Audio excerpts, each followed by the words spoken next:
Hey everyone, and welcome to Never Split the Party Supernatural RPG Episode 3. Our campaign is titled Wayward Sons, and this episode is tentatively titled Get Shifty. Um, if you guys have not seen our last two episodes, they are available on our YouTube, which is youtube.com/NSTP podcast. Definitely check those out. And I will be pushing the audio episodes out as soon as we get a new channel set up for them. We are having some issues with iTunes actually letting us log into our account to adjust things. So, yeah, working on that. But again, if you guys prefer, password. no, it's got new terms and services, and whenever I click agree and hit the checkbox, it says, "Actually, never mind, bro. You can't go any further. There's an issue. Sorry." And I submitted a support ticket and said they'd help me in 2 days, and it's been 5. So I'm gonna make some phone calls when I have a minute. But Also, Because you put in the wrong password. You put in the wrong password. all the episodes are edited already, so we can just post them all, and everybody can stay up to date. yeah, I think I might temporarily post them all to our Starfinder channel. I'm debating that, but we will have them up as soon as iTunes plays ball. Basically, they're good to go. We're just having technical difficulties with iTunes, I guess. I could post them elsewhere, like the Google Play Store. I guess I should do that, huh? I'll just do that for now, and people can suck it up for iTunes. It's their fault. Apple's great. Now, not talking about the technical stuff.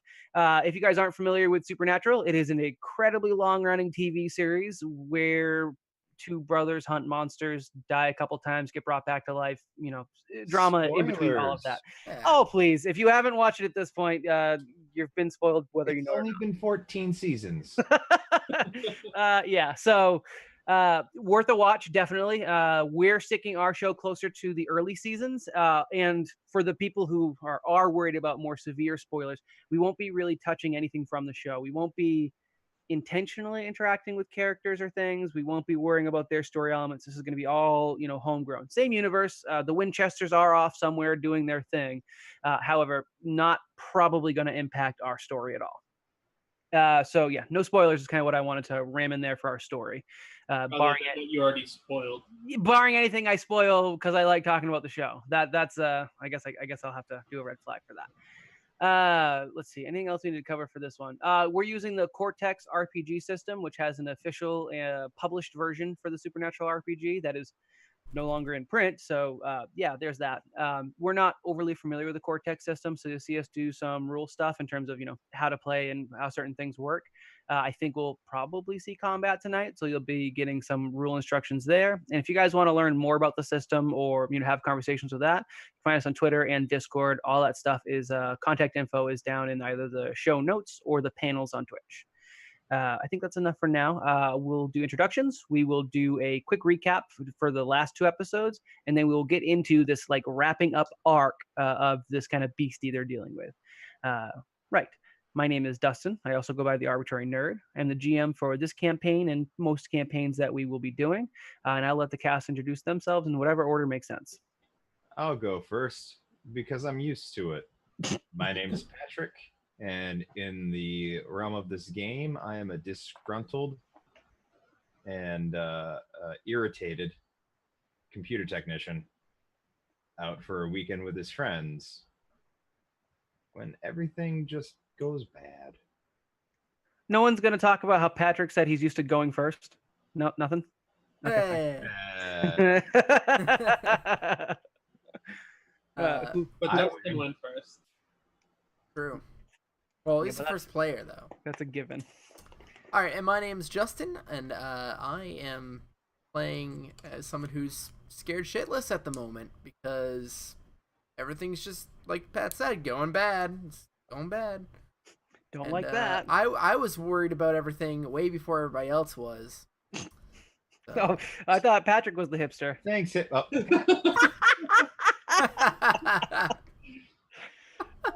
I said it before. It was cool. I was scared of monsters before it was cool. Yeah. I don't know who's next. I don't have the window up, so I don't know which order the box Chris is. Am I? All right. Well, I'm clockwise. Chris. So every time we do this, it's different. But my name is Chris. I'm looking at some rules right now. That's it. He's playing as a character who likes to brew his own beer, grow his facial hair out to inappropriate lengths, and Be inappropriate. Yeah. be inappropriate. We'll go with that. And I'm Michael, and I am playing a driver who surprisingly was invited on this trip for the first time ever. For reasons. For reasons. And, well, they'll be lucky if he ever comes again. Whoa now. Especially with Patrick going first every Yeah, time. Zinga. Moving on, there's also the party is as listed, and they are joined by 3 NPCs in this episode. There is Dustin, who is missing. There is Steven, who's missing. And there's Peter, who is drunk and scared. But not missing. Yeah. So yeah. Or armed.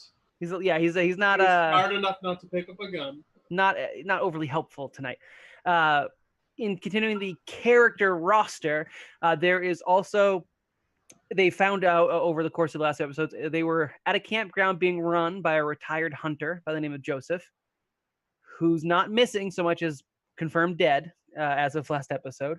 And they are joined by another current hunter who was taking a bit of a vacay, name of Ashley. Over the past 2 episodes, they have gone to the campgrounds, done some exploring, and realized that they have encountered some form of shapeshifter, because they have encountered not Dustin, not Joe, and technically they've seen not Steve on camera. So far, all they know about shifters, other than the fact that they can take the form of other people, is that they have some sort of retinal flare when caught on camera. Ashley's been using a cell phone to kind of monitor folks. They did encounter the shifter Joseph, who attempted to take Patrick hostage, but got a slug fired into its armpit for its trouble via Chris. It took off, arm dangling and everything, into the lake, and hasn't been seen since. I think that's pretty much where we left off. Oh, no, sorry. Then they all went back to Joseph's cabin after encountering not Joseph. They found Joseph impaled to his work chair, deceased, and they are now rifling through Joseph's things, like any good looters would do, for information from his hunting days, hoping to find info specifically on shapeshifters. Did I miss anything pertinent you guys would like me to cover? Didn't we find the Awesomeness Dude channel? Oh, right. Yeah, as the scene faded last week, they did uncover that their buddy Nick, who was the one who kind of told them about the campground, actually has another Twitch channel that they didn't know about. He's otherwise streams with his own channel, Awesomeness Dude. This channel was Awesomeness Dude at Night, and it seemed to be a channel on Twitch devoted to hunters and those that hunt monsters. What was that? I said not porn. Not porn. Yeah, despite the name, it is not Nick's porn channel. That was not intentional. I was more going for Nick at Night because his name's Nick, but that's fine. Don't worry about it. You guys are too. I like that reference. Yeah, it's fine. Right. So you guys are. Let's see. Justin is manning the computer, which is where they found that tab open for Awesomeness Dude at Night. Looking for information on the shapeshifters. Everyone else is more or less pilfering through books. There are a couple of bookshelves in this little office area in Joseph's cabin, and then there are other books in his trophy room. Unless you guys have something else you want to start with, who's searching where is what I want to know. I'd like to look for some type of index or something like that. Okay, so you're looking for an index. I guess I should I'm just going to go off of my window for now, and I'll open up Twitch in a second. Patrick, where are you at? I'll assist Mike. Okay, so looking more for like an index or some way to better sort through things. All right, I got Justin on the PC. He doesn't get an option there. Yep. And Chris, where would you be searching? I'm just going right for the books, pulling them at random, and looking right to the back of the book, seeing if they have like some sort of an index in the back or glossary in the back of the book. Okay. That says shapeshifter. Okay. And Chris is just bookshelves. I'm assuming you guys are all staying in his little office area then, correct? Yes. Something I'd also like to do is run my camera phone over everybody. Yeah, Michael. As you do that, are you doing that subtly or very obviously? Very obviously. Okay. You don't get any lens flares from anyone's eyes. I do it back at him. Also, no lens flare. You guys are, as long as that's the only way to determine, and that's always successful, you're all good. I flip him off because I think he's recording this. Fine. I am. You are. Great. Give me some rolls for your research. Now, some of you guys may have skills. I know Patrick, for one, does have skills related to lore elements. You're going to use... Ooh, I don't have my notes down here. I say I've moved my computer so many times over the past couple of weeks. I don't have my regular notes. What would be the attribute that you guys should be using for this? Let me pull up the list of attributes. Which is Intelligence, maybe? Intelligence or alertness? In terms of finding stuff? Yeah. Maybe, yeah, I would say like maybe alertness and perception. I'm using two different computers. Yeah, you give us the attribute, Justin, if you think that this is alertness. If you think it's intelligence, you give us that, and then we argue for our skills. Except for Justin, because he'll not stop arguing once he starts. True. All right, based on what you guys are looking for, Michael and Patrick, you guys are looking for alertness because you're trying to look out for something specific. For Justin and Chris, I want you guys to use the attribute for intelligence because you're trying to look at a broad list of information and like be able to deduce what is useful to you. All right. Go ahead and give me that roll, whatever skill you guys think is relevant. I'm okay with any skill you'd want to throw at it. I have just basic lore for D6. Would you allow sight-based perception? For yours, yes. Yeah, sure. All right. I'm on the computer, right? Yes. You should have a skill dedicated to that. Right, I do actually. Well, I've got. Mike, are you going? Yeah, I'll go first. I did. I got a 10. Let's do altogether. tech then. And I have an 8. I'm not going to bother because I can't beat that. Well, you guys can. Well, right. And the assist is you take the higher, right? Okay. So let me see. Do they have the? All right. In terms of, there we go. There's the difficulty chart. I'll be using the appropriate difficulty chart this time. So I don't. It turns out I was making everything.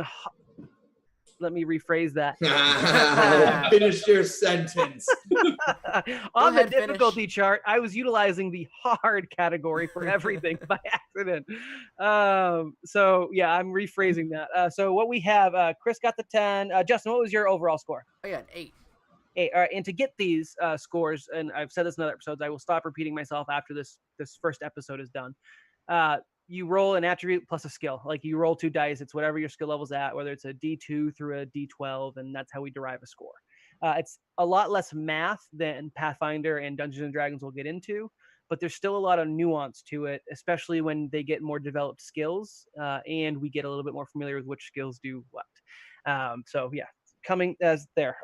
Michael, and for index searching, you guys scored an 8, which would get you over an average. You guys notice then, in terms of what you're looking at, this isn't his active hunting, like prized library where it's everything sorted and categorized so we can get it. You realize really quickly, you are looking at basically boxes that were unpacked at random onto a shelf in a newish cabin. And because he's retired, they haven't really been looked at or referred to too often. So there is no index per se. However, you know that in the office you guys are in right now, you do notice that the books are more related to supernatural entities. As you're reading them, you guys may have some suspicion or like scoff at a couple because they sound, ridiculous, like leprechauns and whatever. This is stupid. But the things in here are more of the element that would be folk tales or folklore. If you were to double back into the other room and you kind of get this from just kind of pilfering through things, those books are more dedicated towards things that appear natural at first, but in truth are supernatural. Now that might be things like, actually, I don't have a good example for that. It's less ghosts and goblins and more animals and beasts, things like that. We'll go with that. So that'll be good for you guys for now. Justin on the I'll get back to you, Justin, in a second. Chris on the bookshelf with your 10. That's still an average roll. You find 2 types of books in your search here. There are actual folktales, like a copy of Grimm's fairy tales, a copy of Aesop's fables, different local legends for different areas. You do eventually locate one for this area, but rifling through it, you see nothing for shapeshifters. You hear some more references to the Witch of the Ravine, which is something that came up earlier when you guys found a witch's kind of crafted item hanging from a tree, which may or may not have been put up by Joseph to scare locals. The other type of books are handwritten accounts, ostensibly from Joseph, as far as you can tell. They're journals, they're ledgers, and they do list all the things he's encountered. You feel pretty confident that with what you guys are looking for, based on Ashley's information, that you want to be aiming towards the handwritten accounts more so than the published literature. You can spend a little bit more time searching if you'd like, but you know that it is going to take some time to really find anything useful because of how disorganized this guy's thoughts were. He's not known for keeping things cohesive. Justin, your search is still on that average score, but you're turning out more. So he has started converting some of his documents to just scanning them so they're on his computer, but like his bookshelf, they're unsorted. What you do find that's more interesting and kind of immediately relevant is information about the campground itself, which some of it reads as normal camp policies or schedule, when he's doing cleaning or what else he does to maintain the cabins. Other things are the process for collapsing the ravine, which is supposedly there's a lever under the desk you're sitting at, and by moving your foot around, you do find it. When pulled, will set off explosives that are set into the ravine by Joseph to make sure that nothing can get in or out. As Joseph is an ex-hunter, he does know that sometimes that life doesn't let you go, and he was trying to be ready for anything, or at the very least to make sure it was hopefully trapped with him for some extended time. You guys did hear last episode some rocks falling, which was confirmed by Peter with his rock climbing expertise. You're pretty confident based on this information, Justin, that the ravine is collapsed, and you guys are for now stuck until you either find a way over the collapsed rubble or deeper into the woods, which there's no clear map of. There are a couple of maps that you guys do get, however, for the area, which is kind of the area that Joseph maintained. So for now, when we ever double back to the map of the campground, if we need to, or you guys need to know an area, you'll have some background information on that.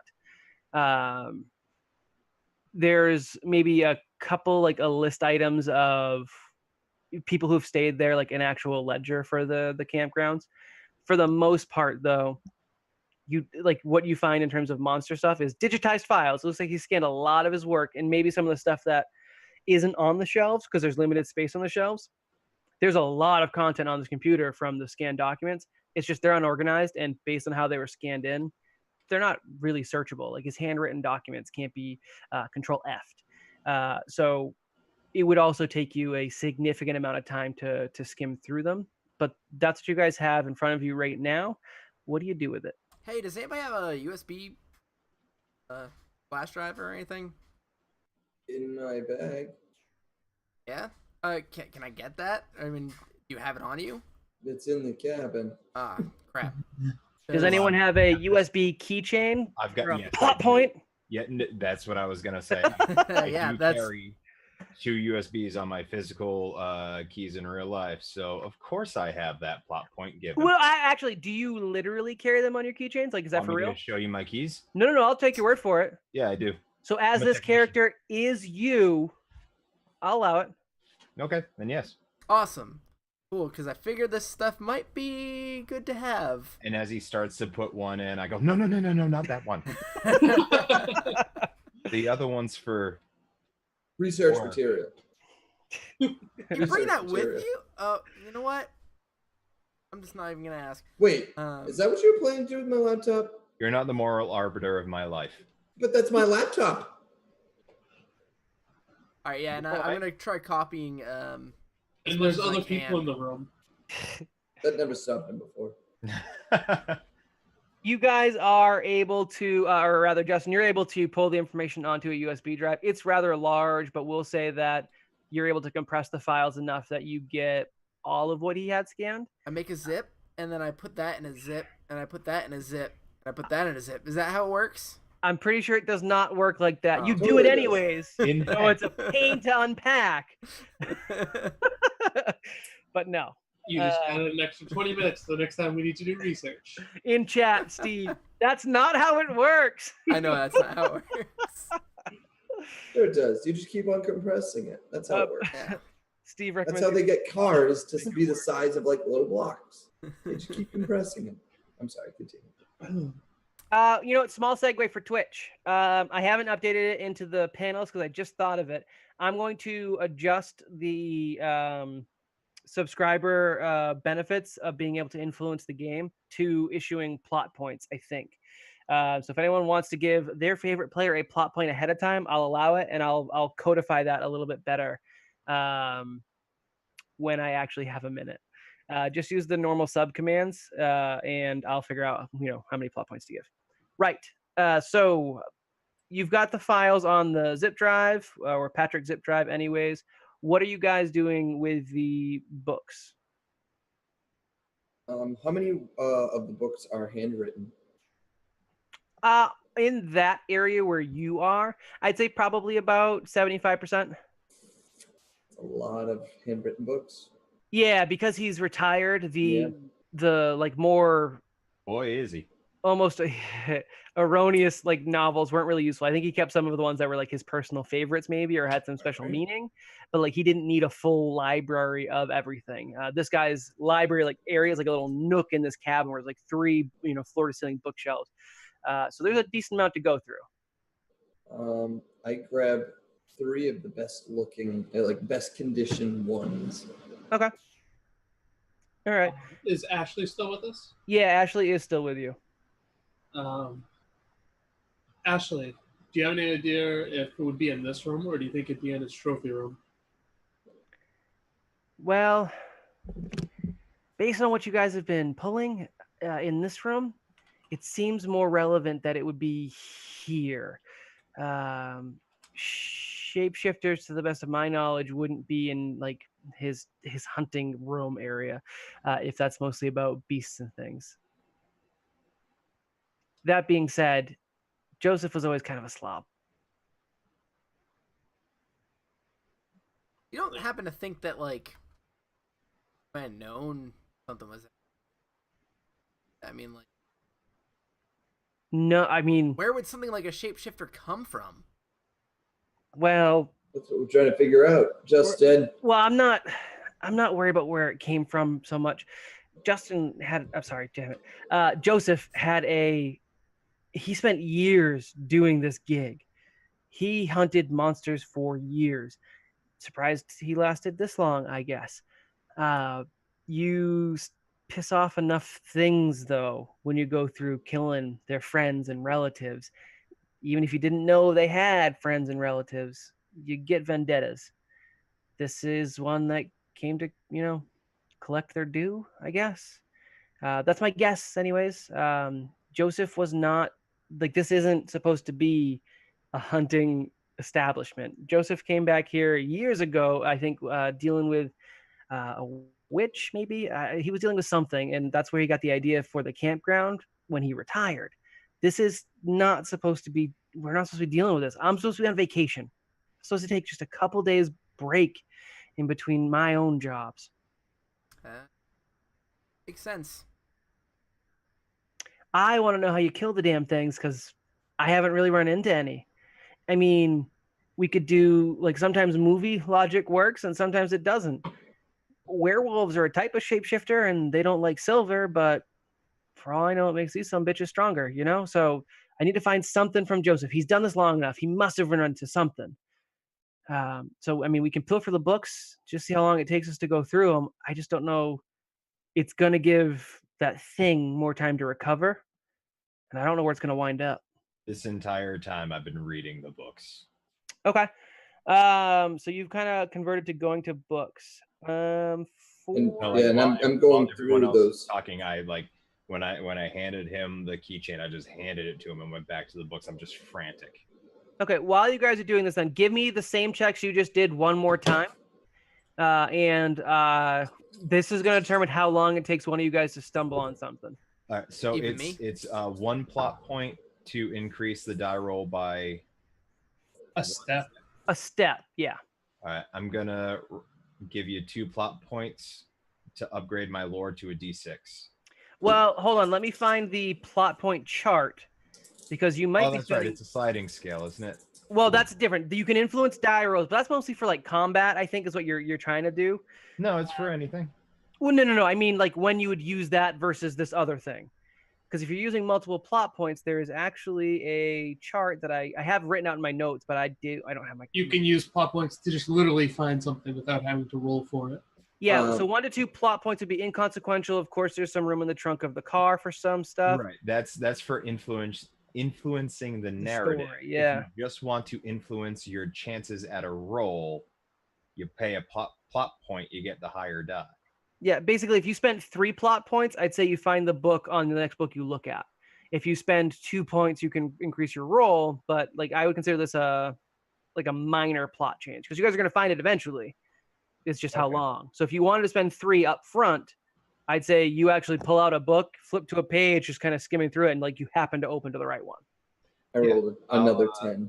I will do that. I see a book where the half of the book looks like it's been ripped off, like the spine of the book looks like it's part from a different book.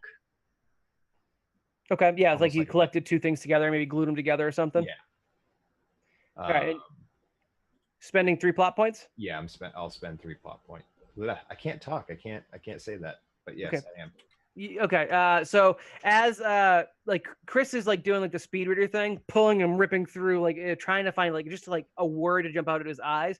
Patrick pulls one really crappy looking book compared to Chris's nice new ones. Like opens it to a page because that's just where it opened to, because it's so old it kind of just falls open.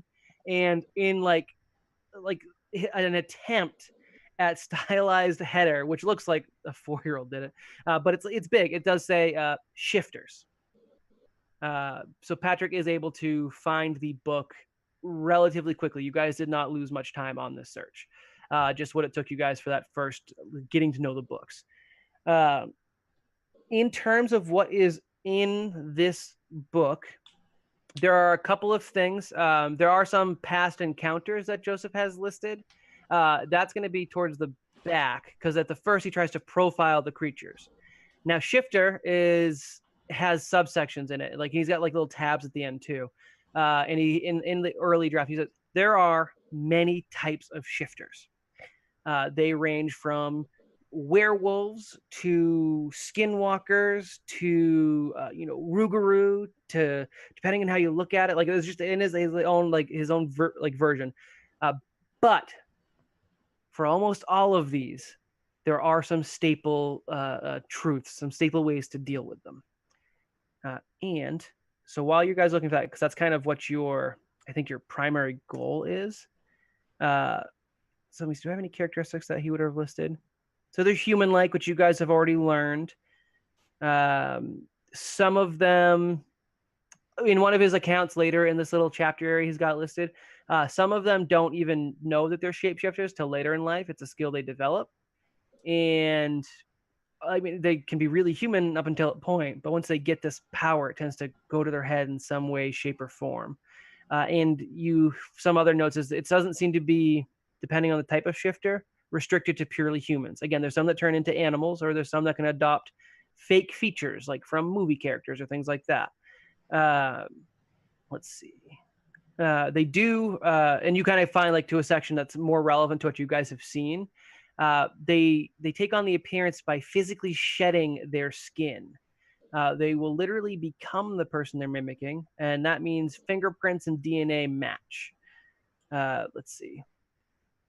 Joseph isn't sure, but he is pretty confident based on his interactions with them that they can also access the thoughts and memories of the person they're mimicking if that person is still alive.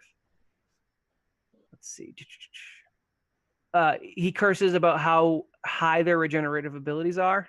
They shrug off wounds, regrow parts. Like you could remove an entire arm and it would grow back without too much delay. They do have some sort of telepathic link with the people they mimic. Again, as long as they're alive.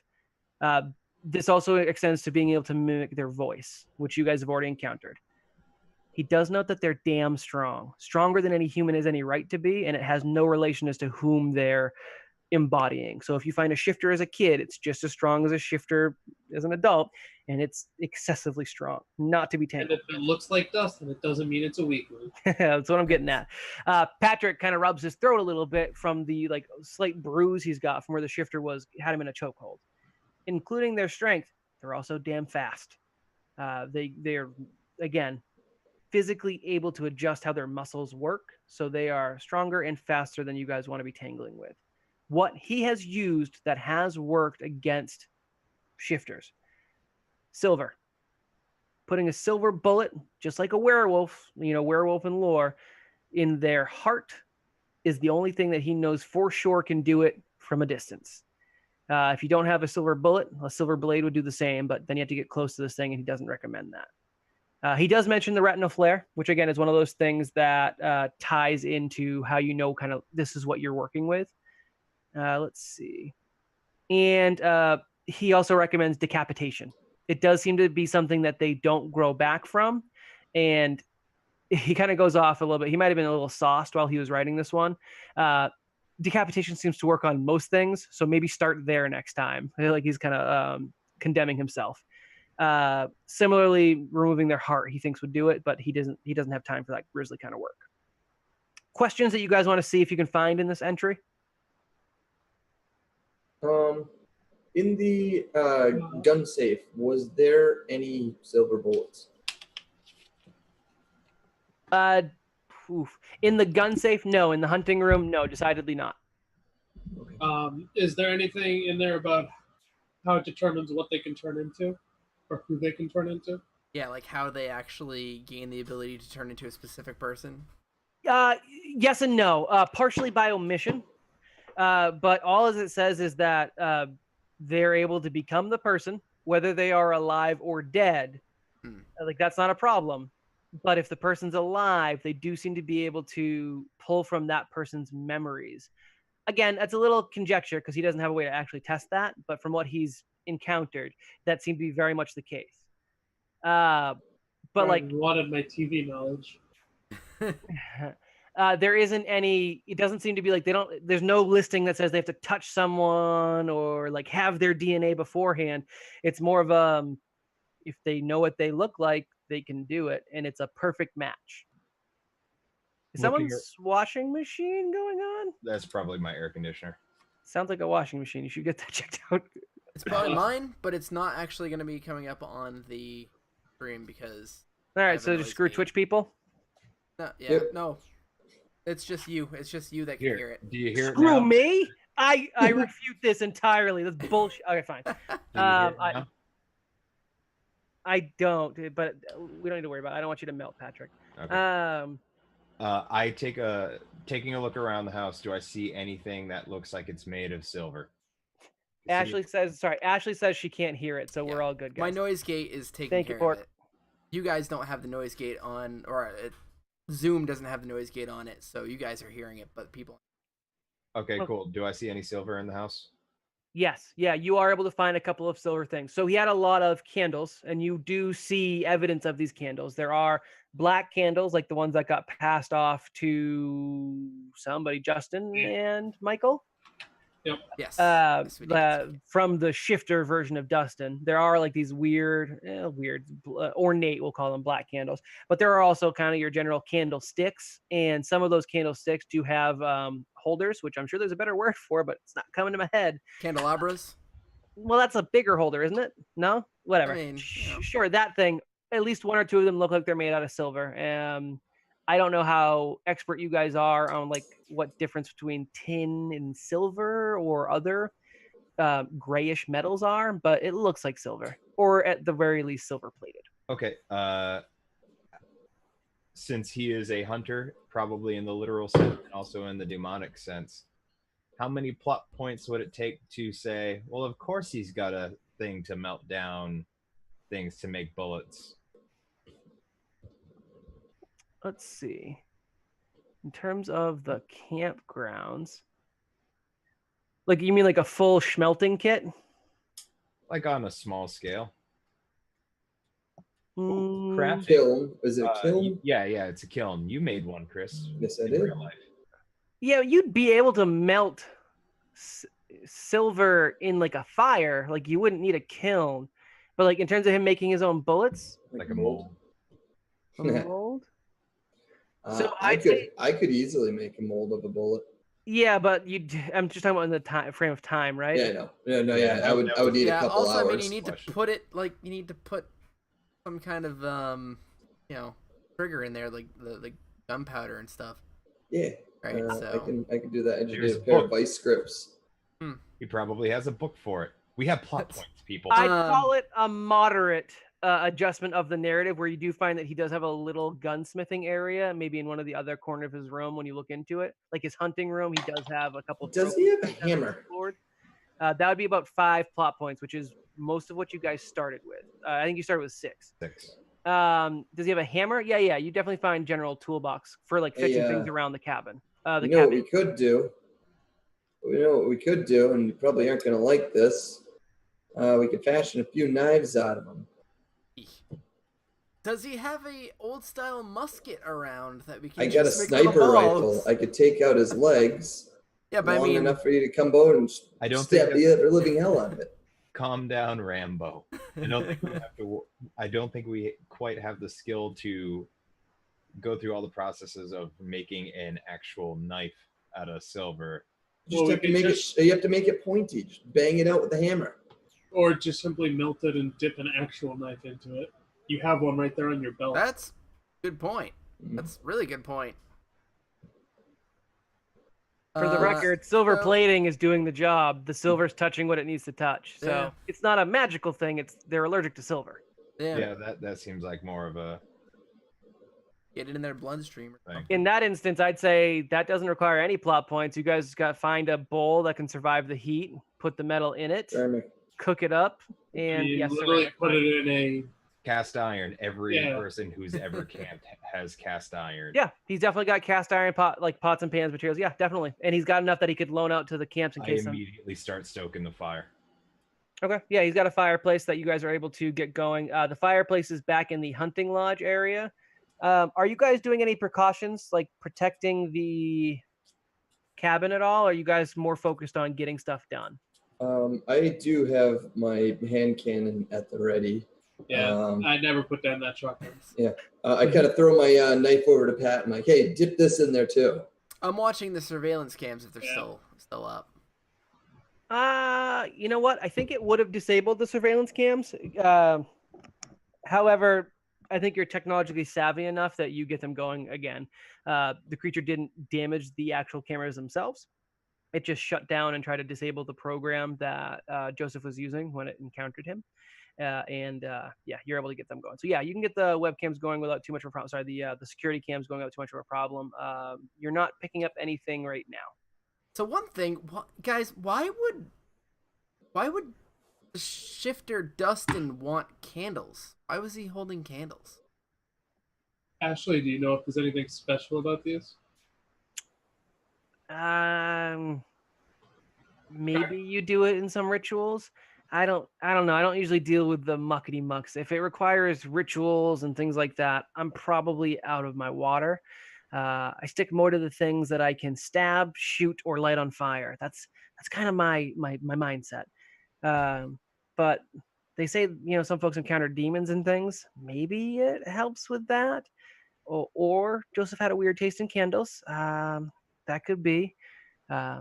Or, seen in the dark and he just got, kind of particular taste for black candles. But moreover, in terms of the shifter, is it possible it just can't see in the dark? You didn't read anything about it being, I don't know, having night vision, did you? No, but he did walk away from us in the dark without lighting the candle at all. Maybe it's worth a consideration. Just walk straight into the dark. I mean, if I was trying to get away from something, walking straight into the dark seems like a good idea too. True. But no, you make a good point. Honestly, I don't have a reason why they would be using the candles. I'm gonna try breaking apart one of the candles I have, see if there's anything in it. Yeah, it's wax with a wick that goes about 3/4 of the way down. You now have nunchucks. Candle nunchucks. They seem to be normal as far as you can tell. Yeah, without like a chemistry station to like say if it's waxy wax. I don't know, man. I was looking to see if maybe there's like metal particles inside or something. Nope. Basic your candle wax and stuff. Hey, Pat, Peter, how's that fire looking? Peter will chime in. Maybe he was kind of going to use the candles like how he did with Justin and Michael and use them to get like in our cabins. Hey, I got candles. Yeah. Of course, he looked like Dustin already, so I might be drunk. I'm not sure. In terms of the fire and melting the silver, I have no earthly idea how long that would take, but I'd say probably not terribly long in a roaring fire. You'd need to get it really hot though, so What's the melting point of silver? Is there an oven? Use an oven instead? I think open flame would be better than an oven. All right. Well, the melting point is 1700 degrees Fahrenheit. Oh yeah, that's totally doable, right? Is it not doable? What is the temperature of a typical temperature of a what? Typical fire. Oh, I don't know. How hot does a campfire get? 1,112 degrees Fahrenheit. Was that Celsius or Fahrenheit, Chris? Fahrenheit? You need how much heat? Chris, are you muted? He said Sorry, like, I'm trying to type. It's 1763 Fahrenheit. Charcoal burns at temperatures exceeding 2000. 2012. Now we can tag I'm ourselves. actually looking at a fireplace. Now we can tag ourselves as an educational show. Put in charcoal. What was that, Justin? So now we can tag ourselves as an educational show. Yeah, there you go. Yeah, I just look around for anything that looks more combustible than because I cook with charcoal from my Dutch oven. No laughs. And you use Gross, Patrick. You use charcoal. I thought that was Chris. So I start throwing charcoal in if he has any. Yeah, he's got one. And who wants to throw a plot point to make it a little bit faster? Yeah, I'll throw a plot. I'm down to 3. Thank you. Justin throws a plot point at it, and while he's looking for he kind of remembers reading something in the computer about campground practices, and apparently there are oh god, I don't know how to say this one. Oxyacetylene. That's got to be a normal word, right? I'm just saying it wrong. That's how you say it. Oxyacetylene torches. Yes. Yeah, you find one that he uses for like quick spot welding, which you're not supposed to do, but that's fine. And like different like things he might need like flame for really quick, but doesn't want to go through the whole process. And you find that there are some in a cupboard in another room. I know how to use those too. He stores them in the kitchen. So you bust one of those out, and those things can get up to 3,000 degrees centigrade, which I'm assuming is warmer in Fahrenheit, but I don't have that right here. Yeah, you're good. He probably has one of the like the little mini torches too, which I'm looking go up to 3,600 degrees Fahrenheit. That's I think what he's talking about. Oh, all right. Yeah. Because those are oxygen fed. So we melt the thing. Propane. Yeah. You get it going, and you are able to melt the. You throw a couple in them. You melt the candle holders down. You get like a small pool of silver. You coat a couple of knives. How many knives do you guys have to coat? I know Chris pulled one. And I know Patrick had one. Did just add any knives around? I mean, we're in a kitchen. I pull out one of the boxes of ammunition I have, and I start dipping the. Good idea. Yeah, dipping the And lead. it blows up in your hand. I actually think Patrick is right. No, I wouldn't. do believe that bullet would explode. No, I mean, you touch the lead with it. Yeah, but but still, the It's bullet not wouldn't getting to the fire. gunpowder. Yeah, it's not getting to the gunpowder though. No, but now wouldn't the bullet potentially be too big for the also chick? true. Could be. I Depends don't on how much know. of a coating you put on it. I mean, I suppose if you do just the tiny we're tip. not like a refined operation here. Oh no! Wait a second. Wait. Are we playing by game rules or real life rules? A little bit of both. I don't want to go too far unless you're throwing All right. plot Okay, points at fine. it. I mean, fine. I'm not gonna do it because this is dragging on too long. All right, Like do way too long. you got the knives? You got coated knives in silver. You guys have a security cam set up. The security cams do seem to be motion detected. They don't seem to be running all the time. They do have night vision. You guys have a decent little setup here, but no shapeshifter. Also, no Dustin and no Steve. So The where last do you time think, you saw the shapeshifter, he was diving into the lake and swimming away. I think it might have like taken them somewhere? Probably to that cave. Probably. What time is it? I don't remember what time we past left the off freckle. last time. I think it was nearing midnight the last time you guys were doing this. So I'd say that with all the stuff you guys been doing, melting stuff, going through books, we're probably nearing dawn at this point. All right. Dawn of the second day. Well, it's a lot better to hunt when we can see. That's So just true. wait it out. I would also. I start making coffee.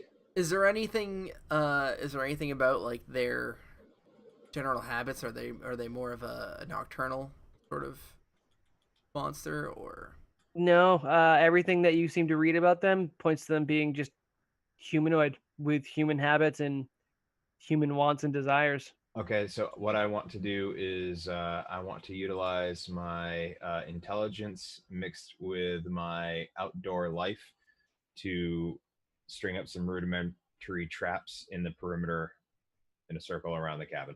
Sure, while you guys are waiting for daybreak, go ahead and do that. Give me a roll. Okay. now are we sure that I would assist them with the same rolls.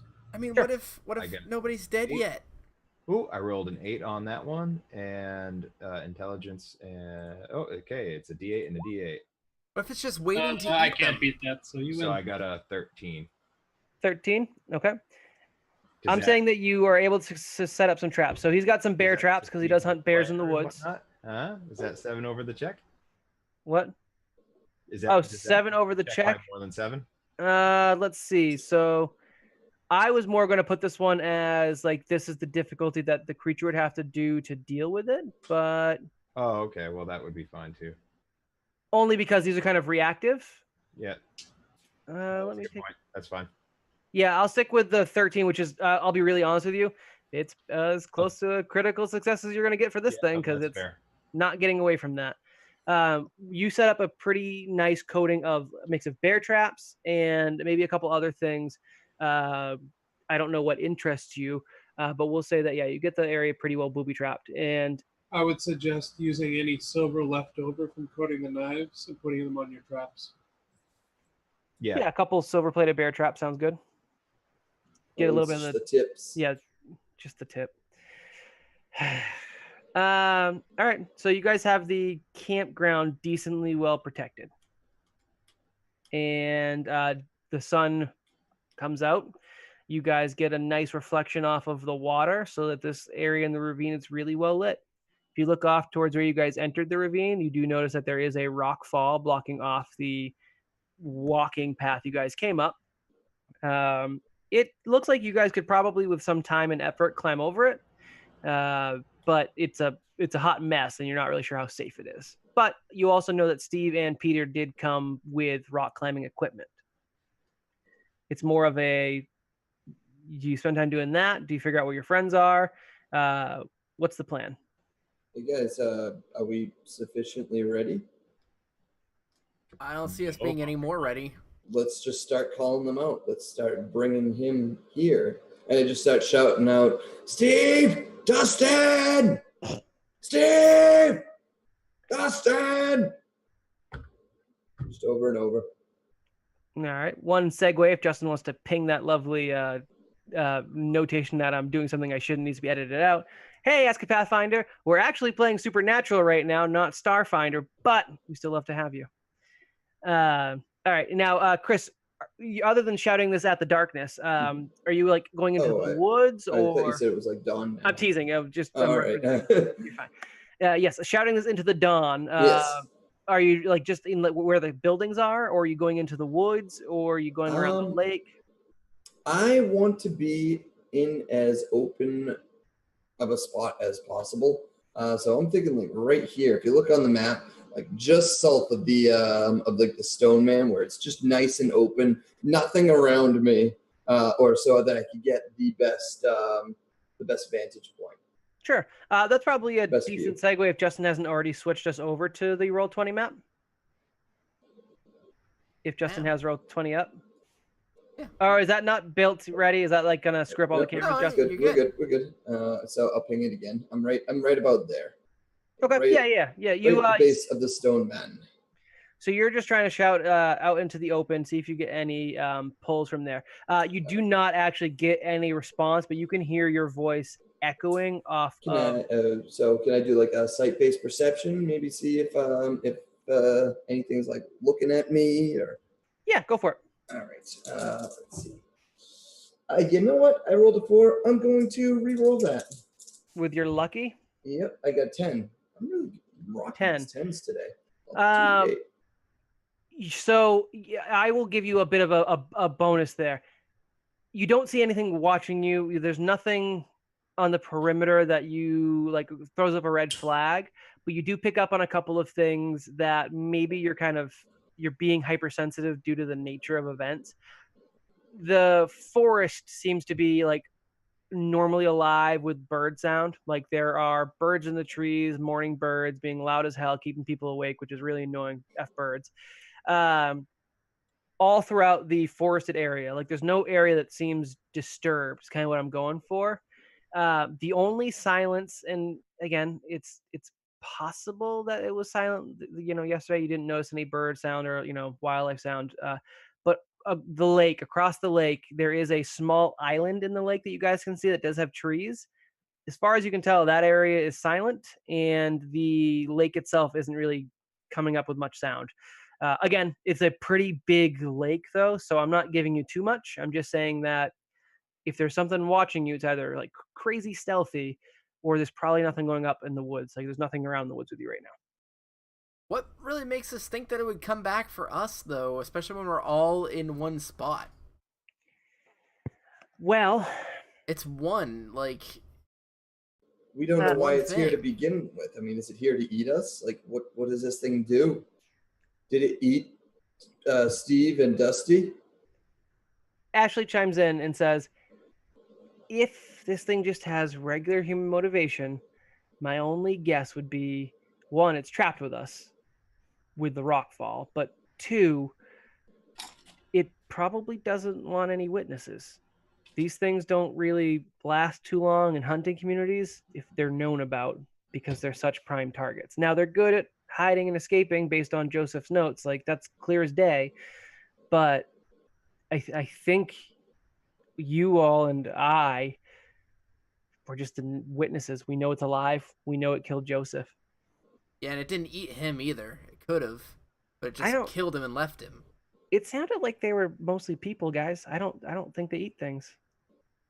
It didn't sound like a werewolf or anything, which I have encountered and not really enjoyed. Those eat things, you'll notice. But no, I mean, the fact that it came all this way just to kill Joseph, if that's truly what it did, it seems like it might just be a spiteful being. Do we want to go back to the cabin really quick before we go to the lake, just to see if there's any signs of struggle, or like with Joseph? No, not to Joseph's cabin, to our cabin that we were in, or that Dustin got taken out of, or that Steve got taken out of. Just to see if there's any signs of struggle or where it might have dragged a body or something. Sure. In the daylight, you guys might have a little bit of better luck with that if you guys want to do some reconnaissance there. It's Patrick or Michael have the best like survivalist skills, right? Yeah. Could I have you guys do like a coordinated role as you kind of do some searching around the cabin while the guys look indoors for any kind of struggle? What do you want us want to to do? use the attribute? Attribute can be alertness. That's fine. Crap. Okay. If you prefer another one and can pitch it, I'll allow it. No. If we're looking for things, it's alertness. I was just hoping that you messed up. D4, D8. I rolled a 4. All right. Sure did. And I got a 7. A 7? 7's still average. In terms of drag marks, not so much. The ground itself isn't particularly like moist or damp or muddy to see obvious tracks. But I'd say that you see probably some of the grass in some areas is a little bit more matted down as if something heavier was crossing it. Not drags. Nothing appears to be dragged. That'd be a little bit more apparent. But if Joseph's notes are accurate, this thing's strong, it probably could have just lifted Dustin and or Steve when it left, and like it wouldn't have had much of an issue. But there's a little bit of depression going off into the woods.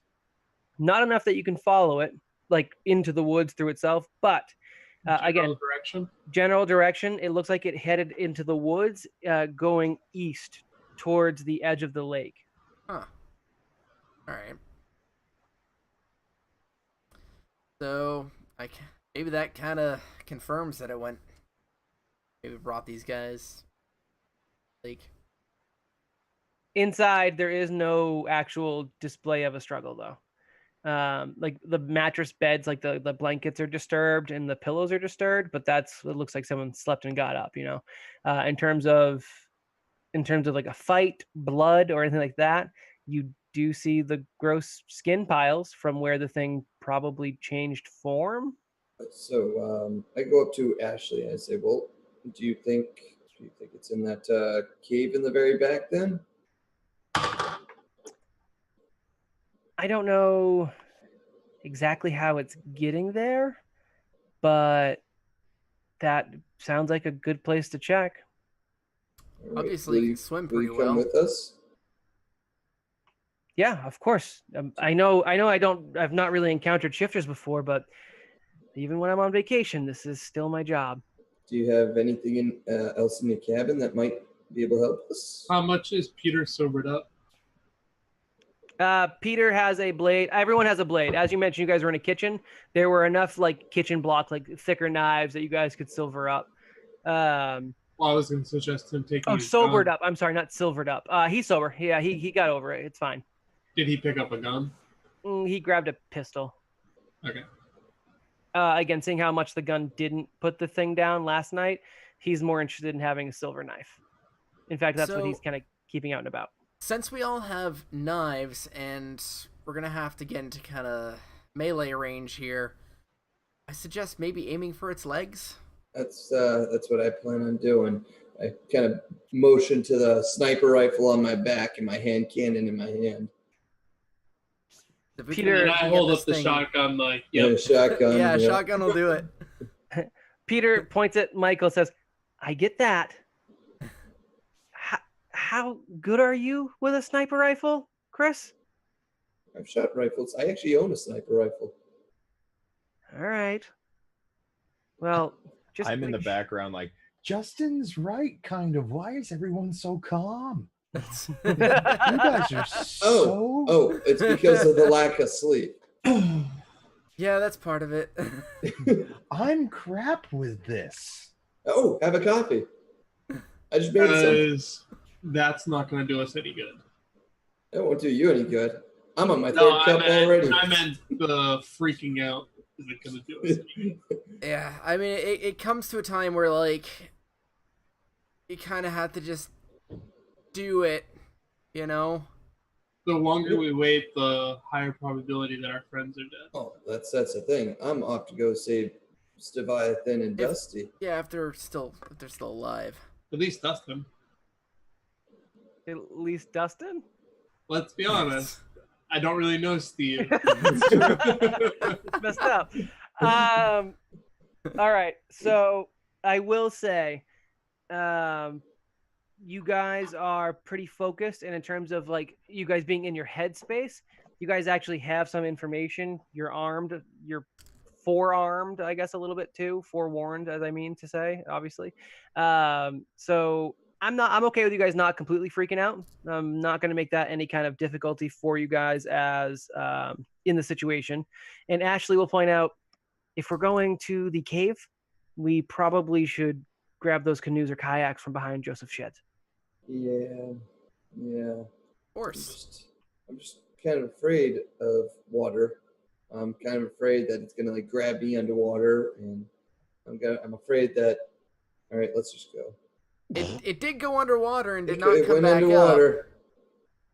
We didn't even see it. Maybe it can shift gills. Oh gosh. Probably. All right. Well. Do we let's want do to it. leave anyone or any ones behind to monitor the camp? Nope. No, you said it yourself. We shouldn't split up. We should stay in a group so that we know everybody's who they, well, say they are. Yeah, I'm just worried about the traps being turned against us, I guess. It's fine. Let's We know where they are at least. for now. Not if he moves them. Good. It's fine. Let's kayak canoe up. Let's get going. I So you grabbed the guys- blue one. Yes, fine. There is now canonically a blue one. I was gonna pay a plot point too. They're all freaking blue. Oh. Oh, I wanted the red one. There is no red ones. I'm Play sorry. the plot point. Use the plot point. You guys grab the sheds. Does anyone grab the canoe, or is everyone going for individual kayaks? The kayaks are one-seaters. Canoes could sit 4 of you, no problem. I suggest the canoe. I hop in a kayak. Yeah, Mm. that's so easy to I'm tell. just more comfortable Well, in a here's kayak. the thing: we Yeah. need the canoe to get everybody else across Nikes, too. you're right. You're right. Hey, All right. I didn't have to slam you with that one Yeah. later. That's Yep, you're right. All right. Well, how about this? I can take the canoe by myself if it's needed. Well, I mean, I was gonna say, I'll sit as passenger in a canoe with my rifle. Sure. If so. Makes more sense too if you were end up having to fire from water. So Yep. okay, so we got Chris and Instead Michael. instead of a rifle, why don't you use a shotgun? Because you have the shotgun. I'll take your shotgun though. Yeah, why don't you hold this till we reach the other shore? All right. Because I'm obviously going to be holding a Yep. paddle. So Chris and Michael are in canoes or in a canoe. Ashley and Peter are going to grab a second canoe, and everyone else is going to be in kayaks. Good. Sounds good. Okay. Word.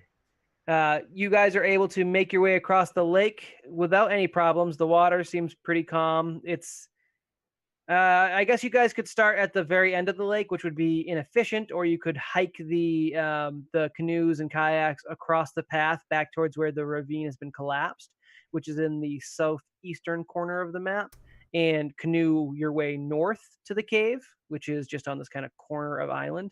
That's probably the easiest way to do it. It's just going to take some exertion carrying everything there. Really quick, before we left the cabin, Yep. when we went to grab everything, I was gonna put like a piece of paper or something in the doorway so that if the door gets opened, then it would fall out and we would know, hey, somebody else has been in here.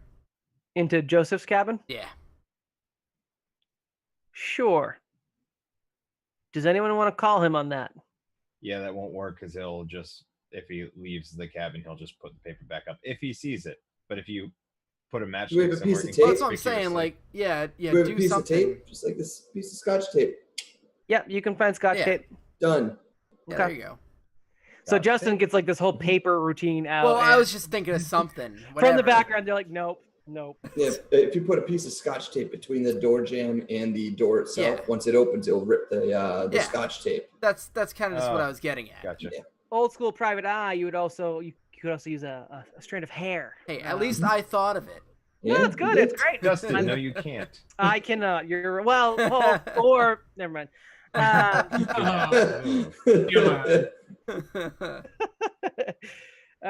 So just a quick question, point of clarification, and I'm gonna have this matter if you guys need like extra stamina for some reason. Are you guys gonna try and just truck it long ways through the lake, like boats across the entire length of this lake, or you're going to carry it to the least amount of water, which is to say you go around the lake to the edge of the lake where the cave is and just shoot across there. Canoes and kayaks are light. I would suggest walking.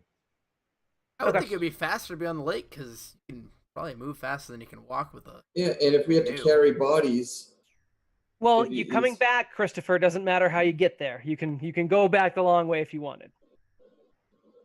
I guess I don't understand your question. Like where I thought you were asking, like where are we gonna drop off our canoes and kayaks? Nope. No. I'm asking where you're starting from in the water. If you look at doing the the map, walking option. Are you starting there, No, which would We'll tire out your arms do the and option, the walking option. Okay, so you guys come south, follow the path. It's not too hard. You do not tire yourselves out. It does not take terribly long to get there. It's a little bit slower. Well, it's probably a decent amount slower than taking the canoes across the lake, but you are considerably less tired with it.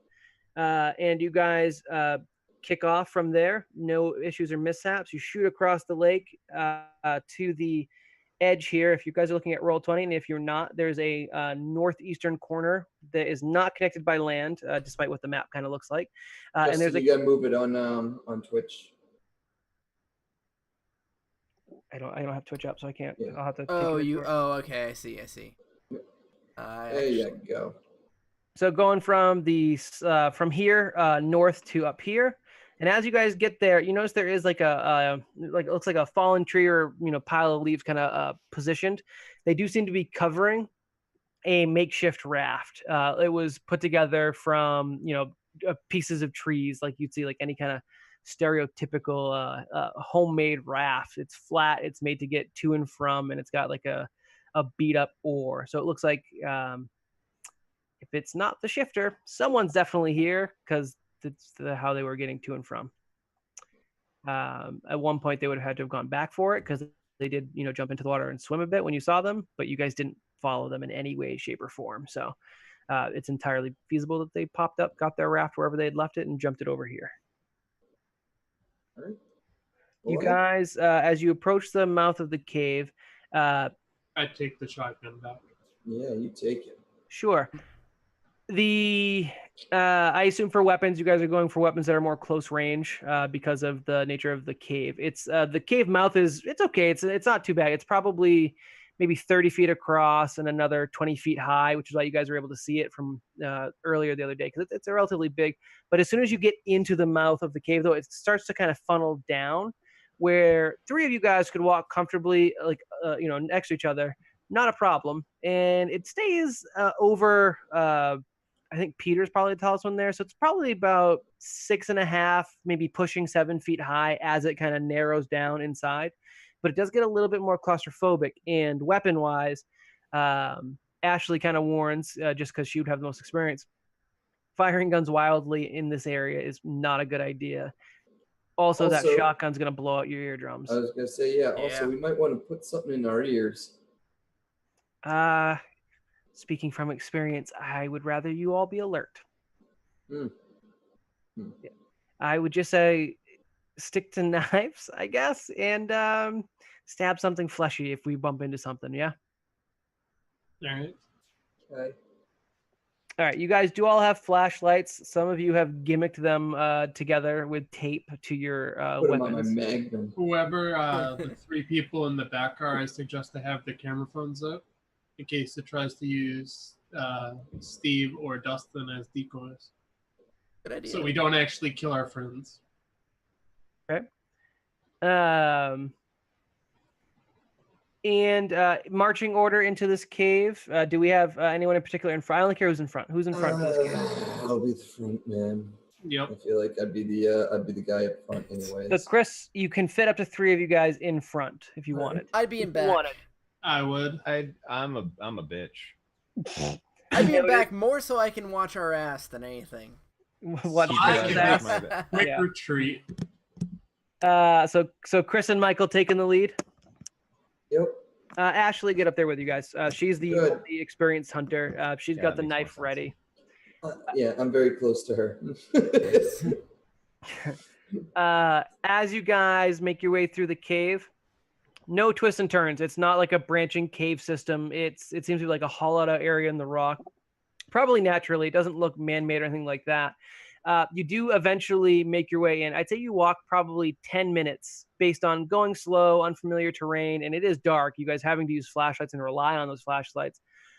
When you get in, there is a cave, a bit of an opening in the cavern, and I'd say in terms of how wide it is, it's probably about 60 feet wide. It's roughly circular shape, so we'll call it 60-foot diameter, and it does open up a bit. It gets to about 12 feet high. So it's almost like a bit of a room set up in here. And more to the point, as a bit of a room, it does seem to have been turned into a makeshift camp. There is a tent, a small, just dome-like tent in one corner. There is remains of food, like junk food wrappers and things. Nothing that need to be heated, because lighting a fire in a cave like that would be a terrible idea. There are, let's see, what else would be in this cavern? A couple piles of skin that are kind of discarded and pushed into one of the walls. And in the very back of the cave, there are three forms tied up. From where you are, you don't see them too well, but they appear to be at least 6 sets of legs there, kind of wriggling from your viewpoint, heads farther away, and they seem to be bound with duct tape again, like you had found Joseph earlier in the previous night. I rush over. Wait, 6 legs? Yep, 3 people bound over there. Yep, I rush over. Okay, and as you rush over, you find Steve, and Dustin. Steve, 2 Steves? There are 2 Steves.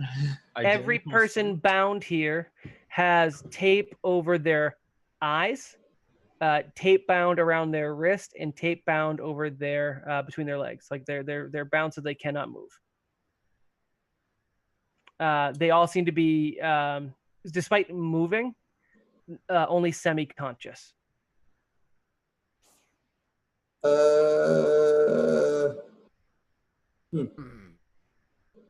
So I immediately grab Dustin and pull him away from the 2 Steves.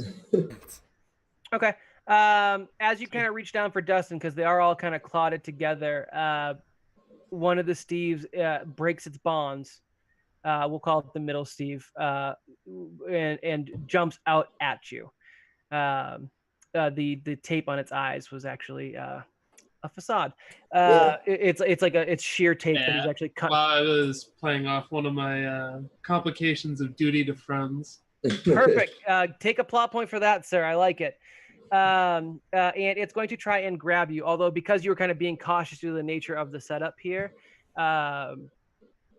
you'll get a reaction to it. So we'll say that this is an opposed roll, and someone want to pitch me some attributes for, well, attributes should be pretty easy. So I imagine to be strength since he's grabbing me. I'd allow you to do whatever you want. Although I will say, it's real strong, so you're not super likely to win a strength contest. I'd say your best bet would be to try and speed away from it, pull Dustin quickly as soon as you see it coming. But if you don't think speed is something worth looking at for you, we can do strength. And again, it's rolling dice too, so you might actually be able to outstrength it. And for duty to his friends, does he have to roll that dice as negative? I would say based on the nature of what he's trying to do, no. Yeah. The whole reason why he put himself in kind of a silly situation, which is say getting close to the tied up bodies, that's going to be the negative, because he definitely did not need to do that. And knowing Michael as an RPG player, probably would not have. Let's see, what do we have here? So you can use agility or strength as your attribute. Michael, what's your preference? Because I'll have this thing. Have to use a skill. What was that? You also use a skill. Combat Yep. always uses skills. Yep. So technically strength's my better of the 2, so I'll use strength, which is probably stupid because he's going to be much stronger than me. And then as far as combat-related stuff, I'd use brawling since I'm obviously not going to have weapons out trying to grab Dustin away. Okay, so yeah, you just kind of you're trying to shove it off, maybe give it a shoulder as it approaches you. Ooh, a giant spider just crawled out of my dice bag. That's terrifying. That is awful. Why is this my life? I haven't had to use my dice really at all since we started, so that's probably why. So I got a 12. A 12. All right, it rolls a D10 for strength. I'll have it also do. Is there another skill that'd be better than brawling? Uh, I don't think so. Oh, hold on. It'd be like a general athletics, right? Well, because that's under unarmed combat. That's why I chose that. It's trained body control. I'd give it athletics. It doesn't have terribly high athletics, though. It's just kind of more like what its nature is. You roll what your best attributes are, both of you, if they apply. So he doesn't have to defend with brawl. He can defend with agility and I don't know. Well, it's not like an attack per se either. It's like him trying to grab him, so I'm okay with that. But let me see what does this thing have for better skills? Hold on, let me go through this. It's better at disguising in things. That's more of its deal. Influence doesn't help. Oh, unarmed combat. They gave me one. I'm so sorry. There is an unarmed combat, and it is a D4, so that's not too bad. So D10 and D4. Yep, and that's fine. So we're looking at. I did roll 14. What was your roll? I literally rolled the best 12. on both these dice. 12. Oh, wait, I'm sorry. That is a 1 on the D10, not the 10. My bad. I accidentally rolled a percentile die. So that is a 5. It rolled a 5, a total of 5. So actually, Against my 12. against your 12. So you get a So wait, that's 7 degree of above, success. Yep. Yeah, that would be a critical success. So I would say that not only do you get to pull Dustin away, as you see this thing lunge at you, you're able to position the silver-plated blade between you and it, and you get a solid stab on it. In terms of damage, Chris, what's rolling for damage for a knife? Do you have that up? I can look it up real Yep. quick. Grab a knife for me, and we'll just say it's going to start wounded. The damage is the difference between the attack and the defense. Oh, is that what it always is? That's what it normally is. Now, if you're gonna do something about, with flare or whatever, some weapons roll a different dice for damage, I guess, is what I was thinking, because there are like the shotgun does have different. Where are these things? God damn it! I mean, it says for a knife, it's D2. Yeah. Okay. W, whatever W is. D2W off the top of my head, I do not remember. Stands for Wumbo. Thanks. You're great.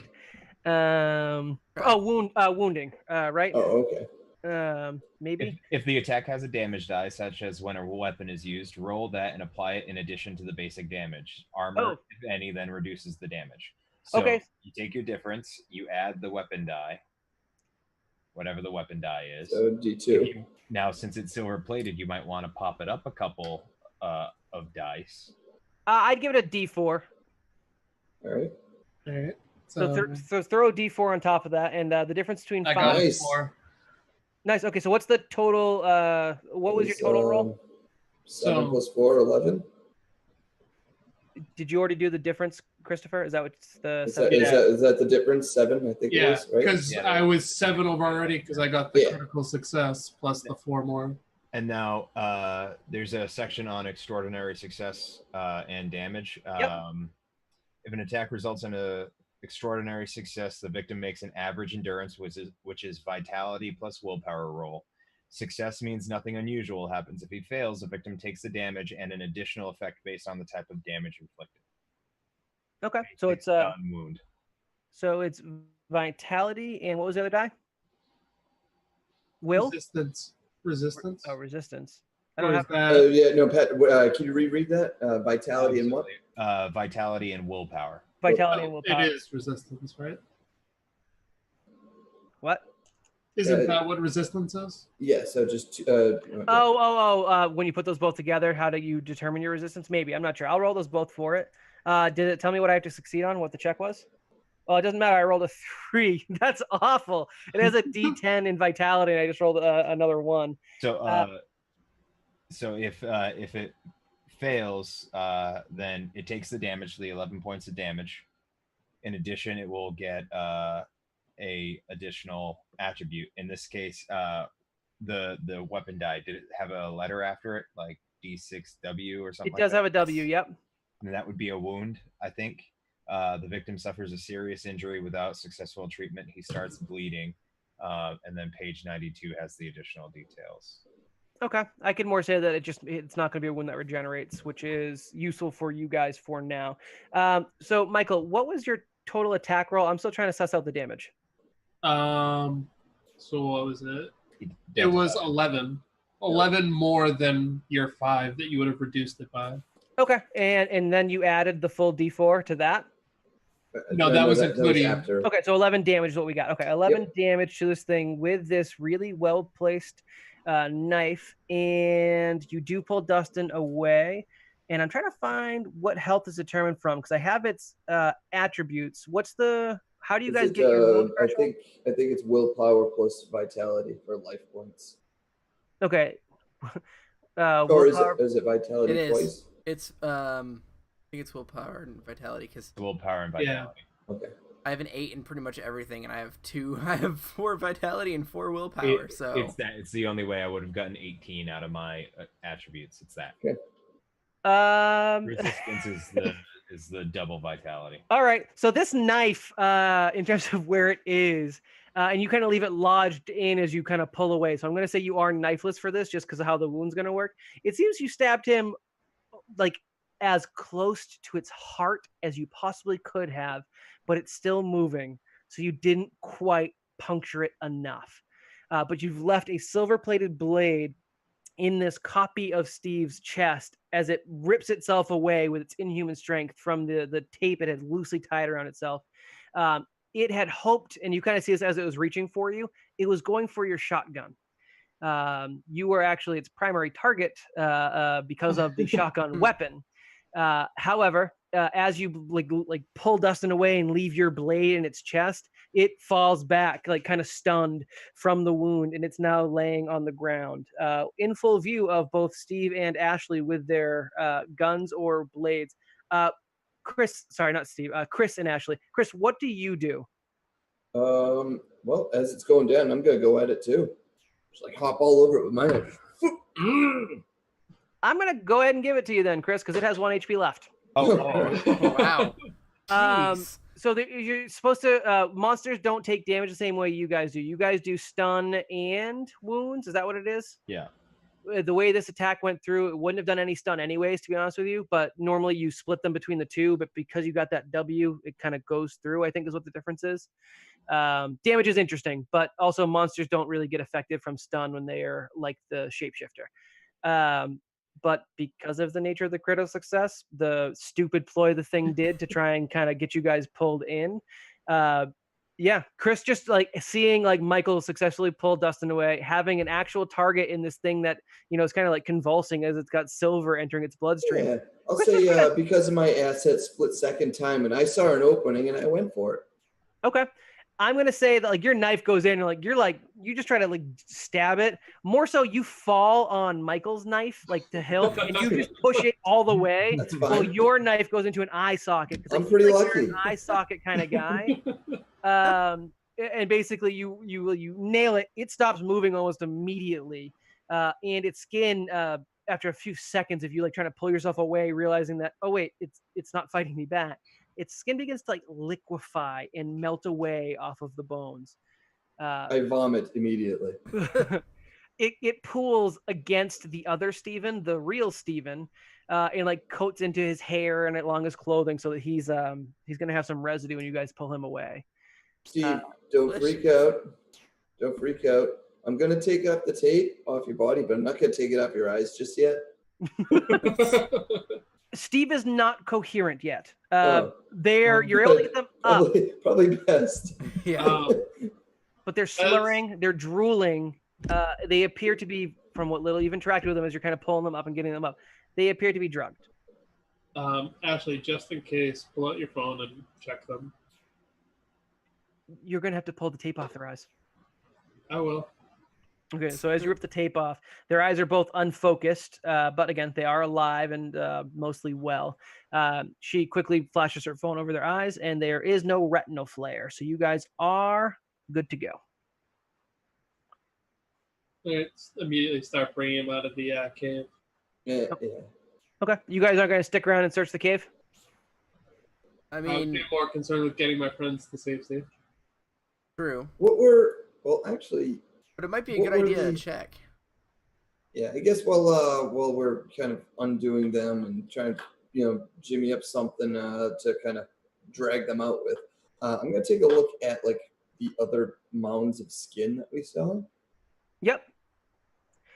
They look like, and you guys have seen this now more than once. So they look like it's just pale skin-like material that is pooled on the floor, and there's teeth and fingernails. Oh, Did you say there was like a tent? Yeah, there is a dome tent, like a small dome tent built in one corner. all right. Well, I'll then- check that out. Yeah. Yeah, okay. As you guys go poking in there, and Patrick, what are you doing? I don't think I'd be poking around on the skin or anything like that. I'd probably be advocating for everyone to head out. All right, yeah. Ashley kind of starts doing camp director a little bit here in that she like puts her hand on Peter's shoulder and says, "Head back, get our canoe ready, and I'll help you in a second." She comes over and she puts her hand briefly on your arm, Patrick, and says, "I think we can do some digging around here if you want to go help him. I think this was the only one, but keep your gun at the ready." Yeah? Great. Okay. She comes over and she... so, Justin, you pretty much immediately dove into the tent, basically? Yeah. All right. And Chris, you're also looking in the tent? Yeah, I'm helping out. And Michael, you're carrying Dustin and Steve out with Patrick? Yeah. Okay. Ashley pats you on the shoulder and says, "That was damn fine work. You might want to think about joining my line of work if you, looking for something. I could maybe use a sidekick." And she kind of walks past you, and she goes to the tent with Chris and Justin. As she comes up, she puts hands on both of your Why does she keep shoulders. putting hands on people? Oh, hey, you noticed. This isn't good. She puts hands on your shoulders and says, "Did you guys find anything?" And in there, you found a curled up sleeping bag, some more food, food and rations and things like that, and like a journal, like just a personal journal. And I won't go into it too much, but it does seem like this particular shifter, name originally, at least as far as you guys have it, was Leroy. His father was also a shifter. His mother was not. I don't know how much you guys would get that in the journal. Father was a shifter that Joseph had killed probably a decade or more ago, just based on how you guys are like pilfering through and kind of getting Leroy's reactions to things. While Leroy was still very young. Either Joseph didn't know that Leroy was also a shifter, didn't know that Leroy's father had a family, not exactly sure where Leroy got out of the deal. Could maybe be that Joseph didn't want to kill a kid. Could go any way. Never know with, how people respond to different situations. Either way, Leroy was left behind with a real simmering hate for Joseph. Spent years trying to track him down, and was only able to do so when he had finally settled down in the campground. He retired, opened up a campground, had his name on something permanent, and that was how Leroy finally found him. There is articles coming up to the day, the night before, complaining about getting shot and how it was a stupid mistake. He should have known better. And it just kind of goes, I don't want to be the monster that this hunter made me out to be, but I also can't leave any witnesses. and that's kind of where the article, that entry kind of trails off. So we kind of killed somebody that might not have been Well, too no, we terrible. were I gonna. mean, they did kill somebody. He But was going to kill us, Justin. that's true. But I mean, Hold on a second. I gotta do. This cave. I'm not there, just so I can't kind of yell at very, you. very nervous right now. I'm still kind of. I just fell on a mound of dead stuff. I mean, you guys just killed something. I know. I take out my phone. I look at Justin with it. I look at Ashley with it. Just making sure, guys. Is Justin and Ashley that's fine. still human? I'm you check with it. Yeah. Ashley and Justin both do not have retinal flares. All right. Well, I'm a little scarred. Let's GTF out of here. Let's GT the FO. Let's. Sounds like a plan to me. All right. Okay, you guys are able to get out of there without too much of a problem. You get through the caves. You load them up onto you load up Dustin and Steve onto the canoes. You guys row back all the way this time, not in any rush in particular. When you get back to the campground, so I just to set the scene a little bit. As you guys are kind of coasting along this lake, you have Christopher, who, despite like in the heat of the moment jumping on that the creature, the shifter, he's clearly thinking about it a little bit longer as he's paddling along in the kayak. He's not completely off of the shifter yet. I shot it, like almost knocked its arm off. Yep. And now I'm covered in viscera. Not to mention he stabbed it, which is a much more intimate thing to do. In the eye. Both of you. Yeah, right in the eye. Like you Michael, feel that. I'm much more accepting of what I just did. Michael doesn't seem phased at all. He does keep a watchful eye on Dustin, though. So, like, his kayak is up near the canoe where Dustin is. I was in the canoe. Still out. Oh, you were. I'm so sorry. You're actually in the canoe. You're tending. You're specifically tending Dustin while someone else rows. I don't remember who else was in the canoe with you, but Patrick, maybe somebody. No, Pat would. It was Chris. Chris. Okay.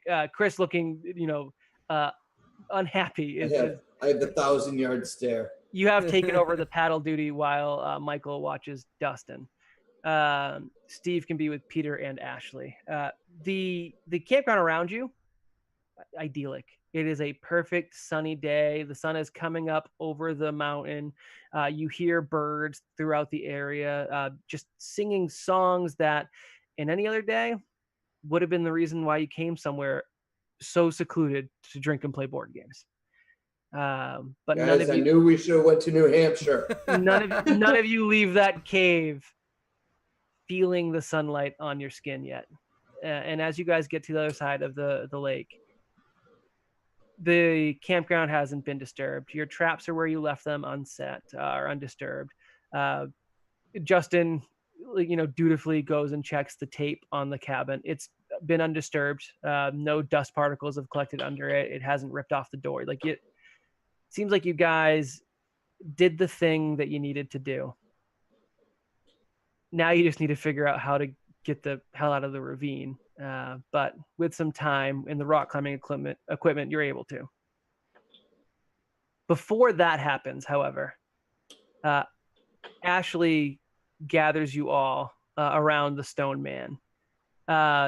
Dustin and Steve are still out of it. Whatever was used to knock them out was rather strong. You guys might have found a bottle of something chloroform adjacent. All right. It might have been chloroform. Might have been something that's like a compound of chloroform. Not only will it knock you out and make you groggy for a while, it will also have some short-term memory loss. And while Steve and Dustin are mostly awake, they're still really under the influence of something. So they are recuperating in a cabin while Ashley kind of pulls you guys around the circle. And she says, I have some good news and I have some bad news. And I know you're not going to take the bad news very well, but I want you to know there's not much you can do about it now. Yeah? We on the same page? Okay. Just get to it.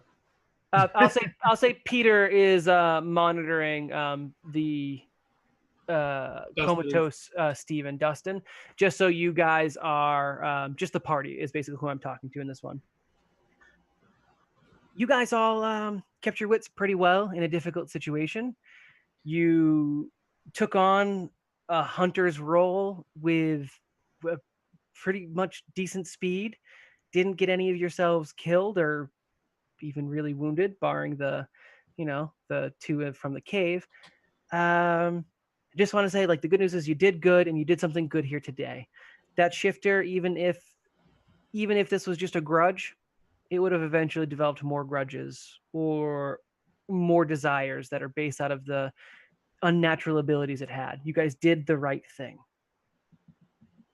I need you to keep doing it. And that's the bad news. I might not have been entirely honest about why I was here. I did know Joseph. You don't say. As back in the day, I was actually coming here to pull him out of retirement because I needed someone with his knowledge, his experience, and him being off the grid otherwise as far as hunters go. So now you want complete amateurs? Yeah, right? Well, right now I'm taking what I can get because it's not exactly something I want to be doing either.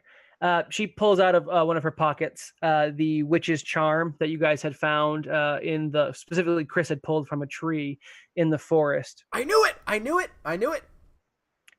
and as Justin does the monkey thing from Family Guy saying, I knew it. She says, it's not mine, but it's from the one that's kind of given the orders here.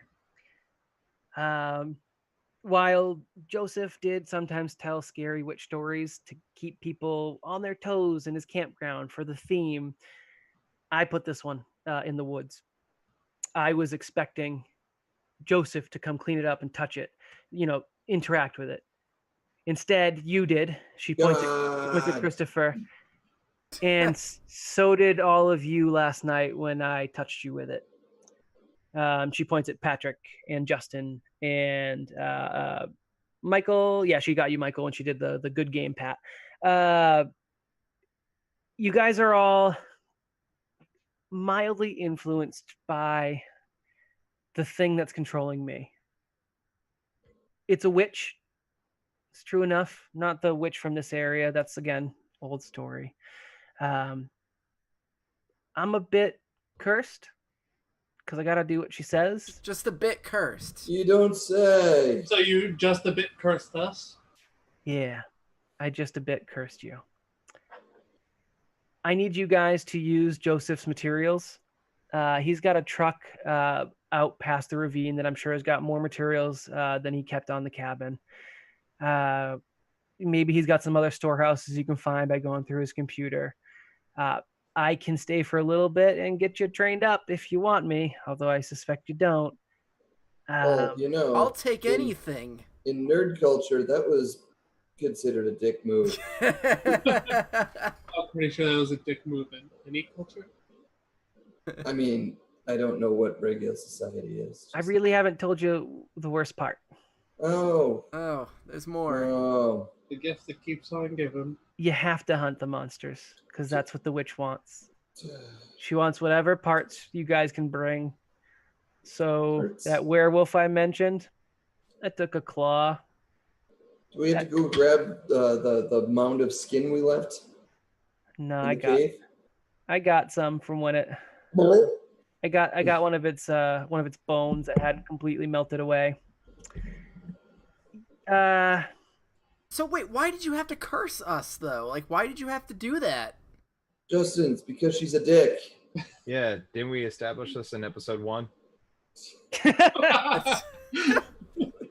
Listen, guys, I know you're gonna hate me for this, especially when he dies from this. But I'm just doing what now I'm she's killing us off. Now, what do we do with Steve, Dusty, and Pete? As far as I can tell, they're either lackwits or Dustin is, yeah. Just not useful. Yep, Dusty, yeah. Dustin. You guys all had gumption. You guys knew what you were doing in the woods. You guys knew how to go through the research pile of random books. This one found it first try. She points at Patrick. He's obviously lucky or something. Oh, You God. That got was in character. I would say, or something. I you was got just your about to say, computer this is nerd the over perfect- here. She points at Justin. You guys are like a full set, and put you all together, and we might actually have a single hunter out of y'all. But I needed something for the witch because she needed me to recruit again someone that's not officially working the show. If you guys find other hunters, you're good to go. I wouldn't recommend talking about her because you're gonna trigger whatever voodoo you just got put on you, and it's gonna get worse. So let me guess, you can't even tell us like how to get rid of this curse or whatever, huh? I can tell you, I'm working on it. So what do we tell the other three? Nothing, I would suspect. I mean, if you got any sense of compassion in you, you'd let them do what they want with their lives and leave them out of it. So you mean to tell me that we have no choice and you've put us on this road that will almost certainly lead to our death, and the best Couldn't have just left Chris Hold on. at us help. Pat, I go up to Pat. I'm like, hey, Pat, you know what? You know what, Pat? And the best thing that you have is I've got good news and bad news. Hey, Pat, you know what? Is that what you're no? Is that what you're telling me? Listen, I Is hunt that what things and you're I kill telling them. I'm not good at making friends or whatever we are now. Is that a surprise? Nah, you don't do my line of work if you're good with people. Hey, Pat, Yeah. it's better than starting in a tavern.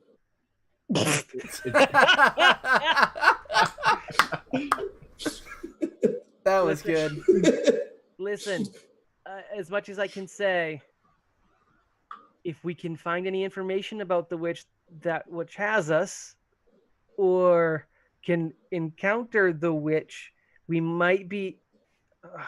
Oh shit! Oh, she starts throwing up blood, and blood begins to pour from her eyes. Not a lot, just tears coming from the corners of her eyes. And she's like, "Oh, I said too. Oh, that's gross. I said too much. I'm sorry. I'm sorry. I have to go."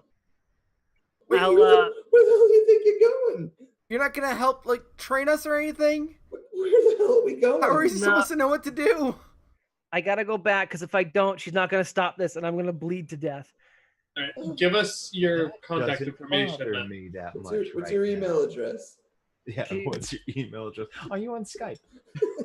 She shares a phone number with you, and she says, "That's a backup of a backup burner. You guys are going to want to get some trash phones. I'll keep this one just for you guys for now, and I'll text you from it to meet up." It's illegal in On LinkedIn? Massachusetts. No, what's wrong with you people? I mean, I've been up for about, I don't know, 36 hours or so.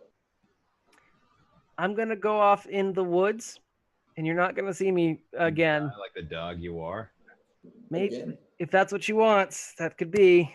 But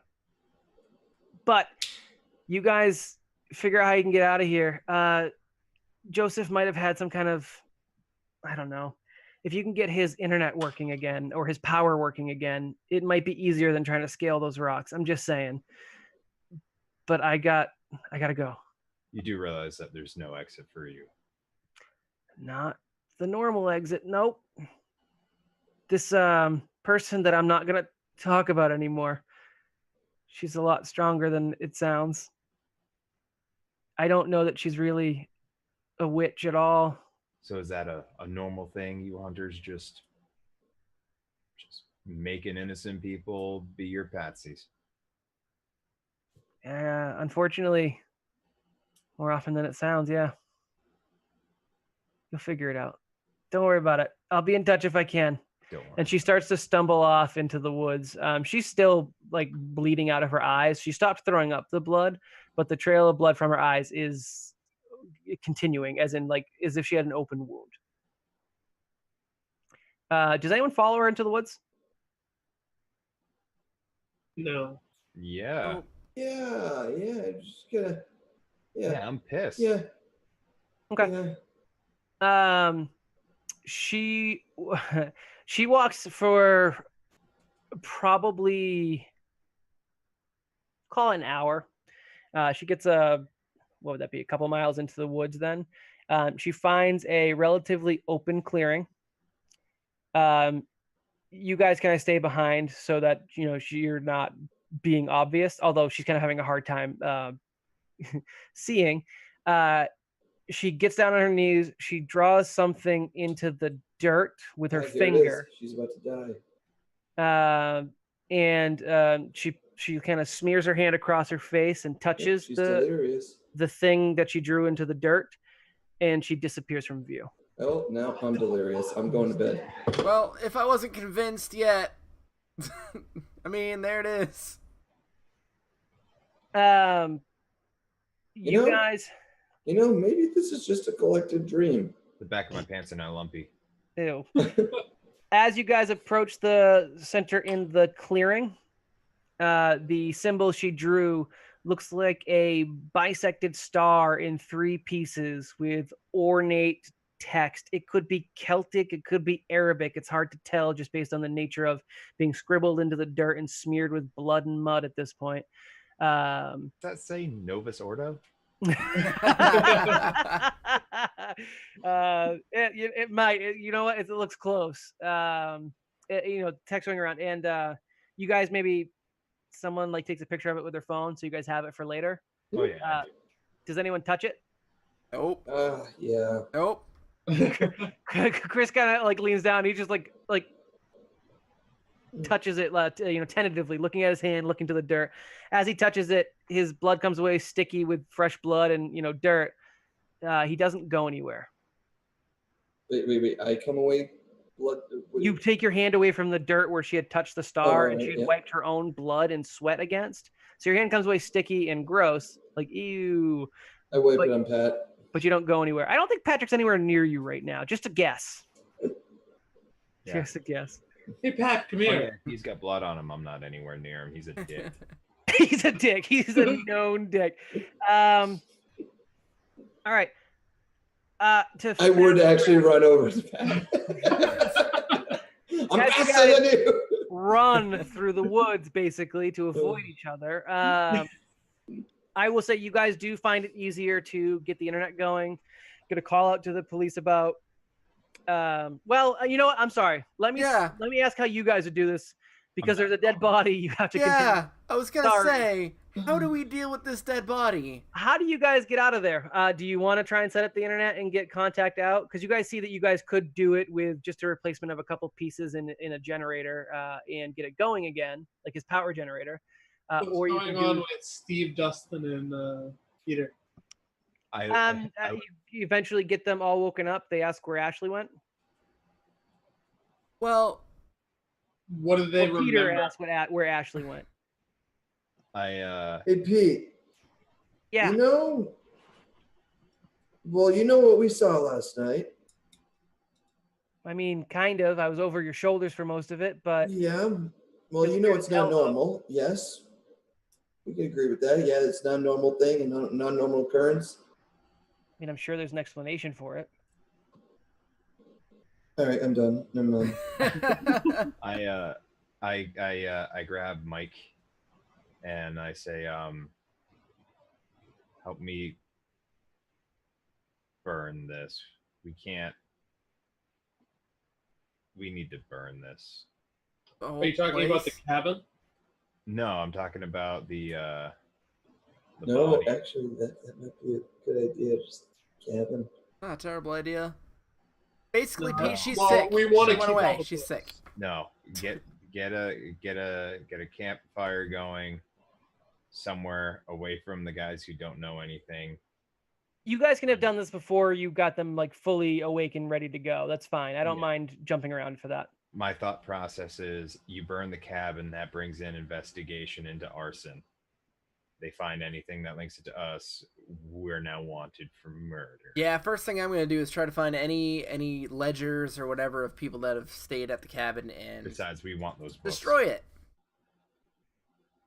So you can take a copy of the computer system and you are able to wipe it. You can get all his files and stuff on. I'm sure someone brought a laptop, so you guys can transfer over files. You can have his computer effectively, file-wise and note-wise, and then wipe his computer.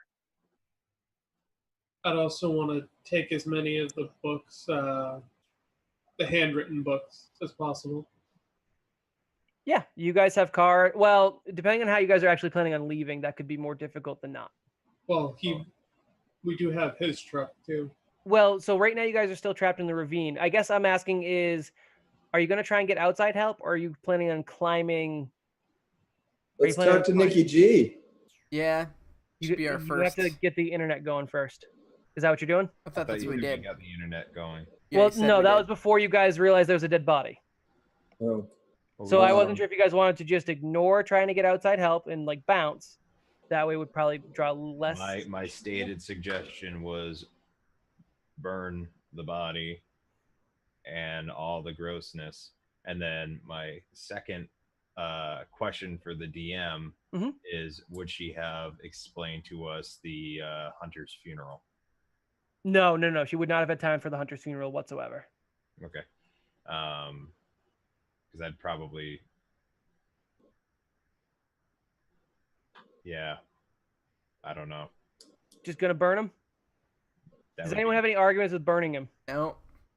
No, All right, I'm you still burn trying to him. figure out a way to talk to Dusty, Steve, and Pete about why we can't talk about this.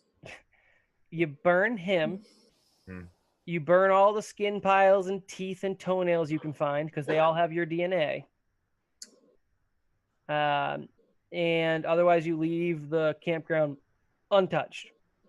You can probably burn it in front of the stoned man without disturbing too much because there's already like a campfire that gets put there often, or you could go off like into a clearing. It's just that would be a little bit more obvious something was burned. Yeah, I'd use the more often used one.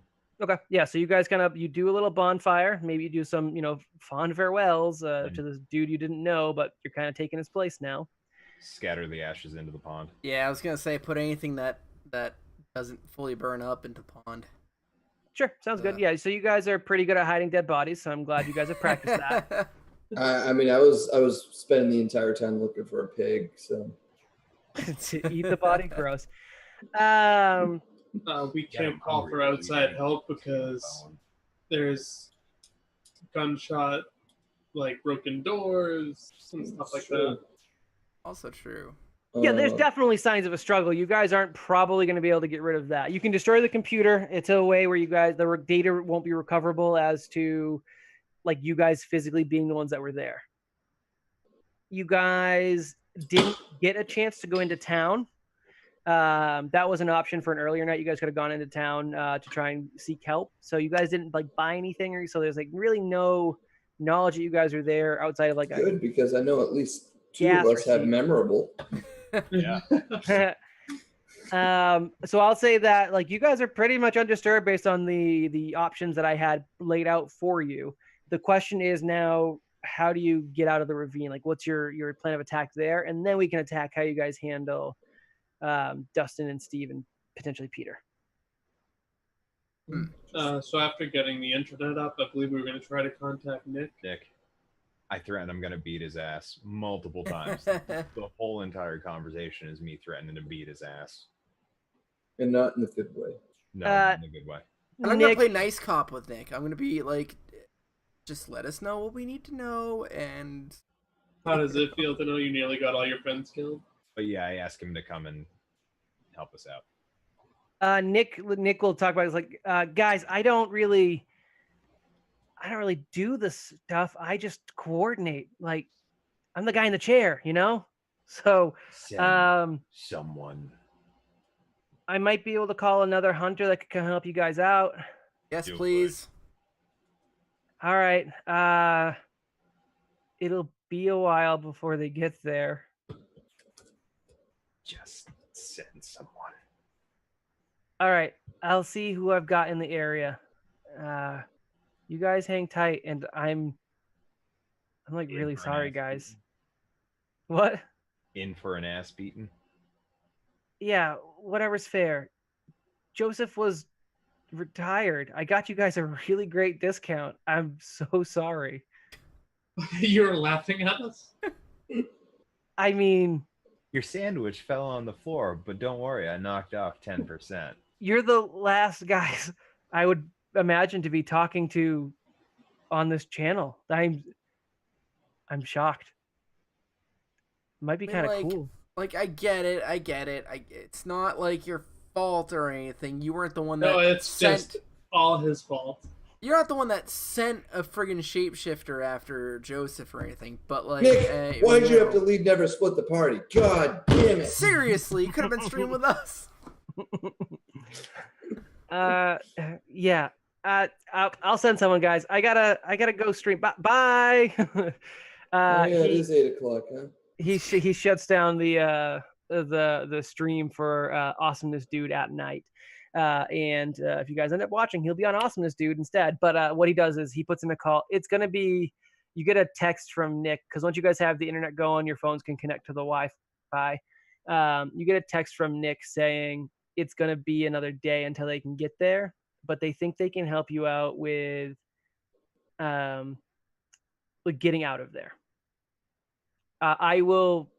Do you guys have anything else you want to do there? Okay, fine. So now in terms of this, you have to interact with Dustin, Steve, who are now waking up and have no actual memory of the past couple of nights or the past night or day. They remember going to bed. They don't remember anything past that.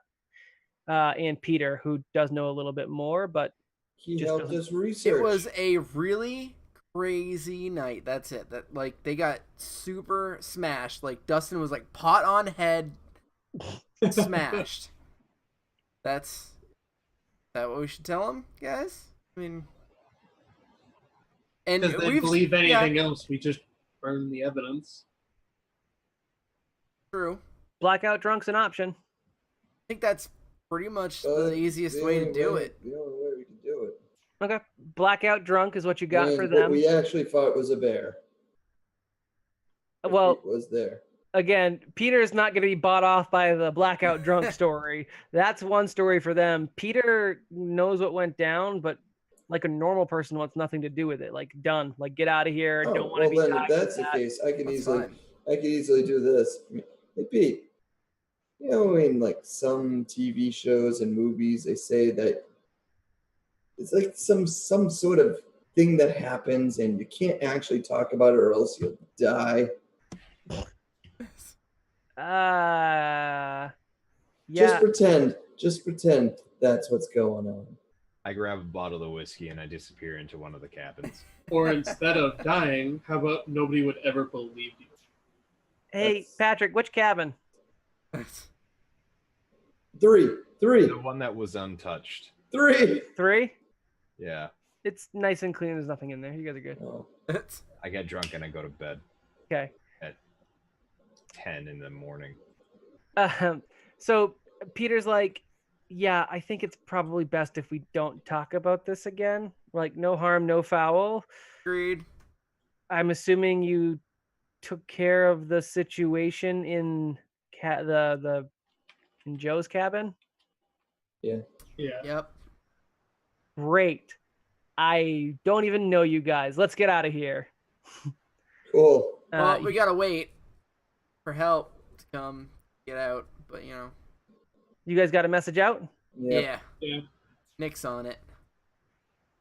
Isn't Nick the reason why we're all here? Yeah, that's why he's on it. And he got another one of those hunters, the hunter things, come out and help us. Okay. Let's maybe not talk about that stuff with Dustin and Steve. Yeah. Oh yeah. No. Okay. All right. Yeah, I'm on board. Let's do this. Dustin comes over and says, well, I'm not feeling so bad anymore. Do you want to play some Catan? Fucking hate Catan. You guys have a day to basically, in your own heads, trying to figure out what's going on and deal with them. I'm going to say the episode here wraps up where we can go into it a little bit. It'll be mostly like flashback if it matters. The hunter comes in because it's 10:30 and I don't want to have the denouement be its own episode. The other hunter comes in pretending to be an FBI agent investigating the area. They have fake credentials. They do get some local police to help like get the area cleared with some construction crews. The ravine's cleared enough that you guys can get out. The FBI agent clears you guys, again, the hunter, and he's in contact with you immediately after. Like when he leaves, he gets the information from you guys. We'll probably pick up here, but this character, which I'll talk about a little bit next episode, is the one that becomes more quote unquote your hunter mentor. It's going to be a mix of you and a mix of this character, this FBI agent who's not FBI, and a mix of Nicholas. You guys do not hear from Ashley in between this episode and what will be the official second episode. There'll be a bit of a time jump. I'll say a couple of months where you guys are getting a little bit more experience. Maybe you guys have done a couple of different minor hunts. And next episode, we'll be doing a little bit of meeting this new character and then getting set up for the next arc where you guys are dealing with the next monster. Sound good? Questions there? Sounds good. Okay. As a reminder, I will not be here next week. Yep, that's totally fine. You guys will be doing a hunt sans Patrick, where Patrick's maybe doing some reconnaissance on something else, and then depending on where we are in that session, Patrick's will just jump in, no problem. Possibly. I also have a dentist appointment that next Tuesday. Where Patrick died and never comes. No, that's fine. Yeah, we'll figure it out. Just keep me posted, okay? He became a vampire. All right, I want to talk to you guys about what happened to you a little bit before you go, though, because it is a little bit now, right? It's about cursed. Christopher, you have a D4 level curse, and that's an asset, right? Or no, that's a complication. Right? That's what I meant. You have a D4 curse, and it is whenever you make something. Loring engineering, beer, whatever, whenever you're trying to make something, there's always the slight chance it goes horribly wrong. In case anybody doesn't know, loring engineering just basically means jury rigging. That's just yeah, but it usually works, and it usually works really well. And right now, Chris is having a bit of an issue creating things. Yeah, it's just the word that we use based off of Chris's name. Engineer. Yeah. Justin. Yes. You are. I need to see what the difference is between. I'm gonna say you're getting a clairvoyant, which is a boon, or the good one. I don't want to do the D8. Yeah, it's a D4. You get a D4 clairvoyant, except the only thing that you see is when you touch someone. If they're going to die soon, in an unusual way, you tend to get that flash. It's not like you can touch everyone and you get like a flash of like, oh, there's a car accident coming. But if someone has a grisly murder in their near future, when you touch them, you get to see it. The problem is you see it in full detail as if you're there doing the murdering. Wait, so he's like Cisco from Cisco from what? The Flash? I didn't get that far. As far as I know, Cisco didn't have powers. That's horrible, and I would hate to have that ability. I know. Specifically, I would hate the crap out of that. Where is this? How do I want to do this for Patrick? You could give me danger sense. Oh, you're cursed too. I don't mind curse. Curse is the only one that's actively bad that they built in, but I'm making them all bad regardless. Oh, I have to make. Hey, you could get creative with a D6 Destiny. Yeah, what is Destiny? That was the next one I was looking at. Let's see. The universe has big plans for you. You basically Deus Ex Machina. But you aren't going to die until the time is right, or you fulfill whatever purpose you're put here for. Yes, D6 Destiny. Yep, perfect. I'm going to make that not good for you, though. Good job, Patrick. You got some plot armor. Yeah. Well, that's literally what it is. Yeah, but it might also end badly. It's the opposite. You're not going to live. So Patrick is now a character I can kill, but not kill, is what it means. Yeah. And I can kill him in terrible ways. You get to die a lot, but keep coming back because you have a destiny. Or I'm stuck in some transition of time. Yeah, I like that. That's gonna be fun. I'll play around with what that actually is, and you'll start learning about what these are a little bit more as you go along. Let's see. I wanted someone to get ESP, but I can't find a way to really make that one terrible. So, Michael, I'm trying to figure out what would make sense for you. Premonitions is close to what Justin already gets. I don't want to give anyone protection. Spirit Guide. Can I make Spirit Guide terrifying? Where is Spirit Guide on here? I should learn my alphabet, huh? LMNOPQRS. There we go. You had got a personal ghost, a spirit, or entity watching over your shoulder and helping you out. It could be a family member or someone you tried to save but couldn't. It could be something else entirely. Okay, fine. D4. This is a ghost with spirit. D2. That's confusing, but fine. It's usually invisible. Can't do a whole lot more than move a glass on a table or mess with the drapes, but it may know some supernatural lore. In D8, it can manifest, showing up as it did in life. It ain't a ghost. It appears. Oh, if it ain't a ghost, it appears as if it thinks it ought to, unless it's. It could. Yeah, you have a D4 spirit guide, and it's Joseph. I was gonna say it could be Joseph. We just failed to burn something that he's attached to. Correct. You can eventually clear this one if you guys want to. When you kind of get further down in the ghost lore, you may learn of a way to get rid of this particular spirit guide. Although I will be honest, it might just come back as something worse. But for now, you are haunted by Joseph, and it's more of a haunting. It's not so much that he's like a useful guide, although he can be plumbed for lore on things. He's going to be like a mini like Wikipedia if he's playing ball that day.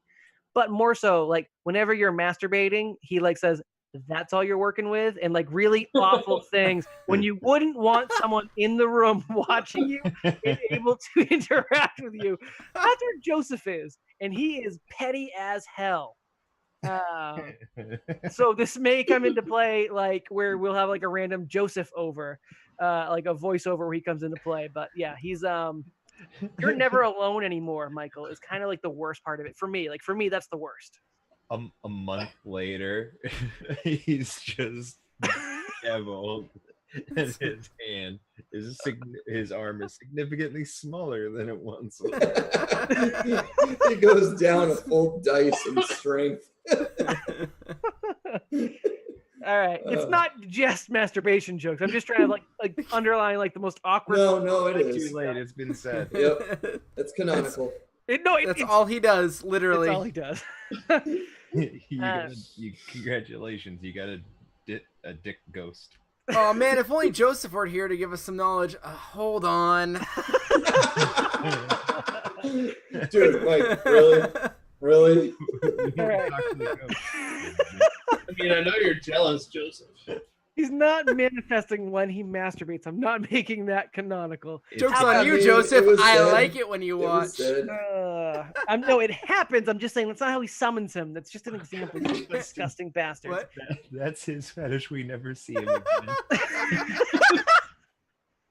Right. So, leaving off with our viewers, next episode, our hunters, our party will be more established as hunters. Yes, I completely bullshit their reason for becoming hunters, but I don't see another way to actually make these idiots really become hunters without kind of forcing them. And it gives me the first season arc of deal with the witch. And then stop being hunters to mess with Dustin. What was that? Why are you messing with me? Stop being hunters after we kill the witch and don't need to be hunters anymore. Oh, I mean, that's an option. We can always just go off of Supernatural at that point. You know what I mean? So, yeah. You next week, we will be doing Supernatural again. We'll be on what's officially episode 2, although I won't be officially labeling these episodes anything because it's confusing with our actual stream episodes.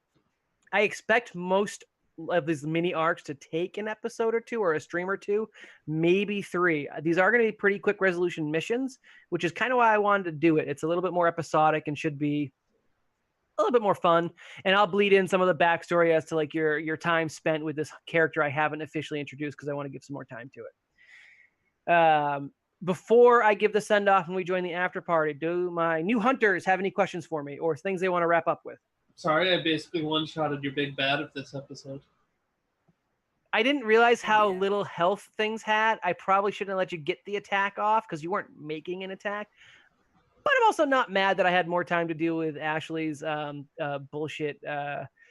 I don't know how you say that. Gaius? Is that not whatever?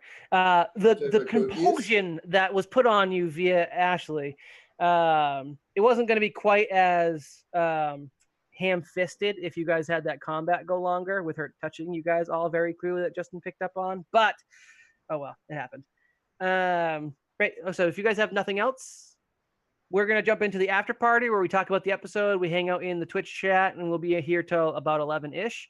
For everyone else, thanks for watching. And you can catch the, if you missed part of the episode, catch it on YouTube probably in the next couple days. And we'll see you next week, Tuesday, 8:30 p.m. EST. Till then, remember, never split the party. Yeah, Patrick. I did. Yeah, Nick. Yeah, Nick. Okay, kept you together. All right, J-Man.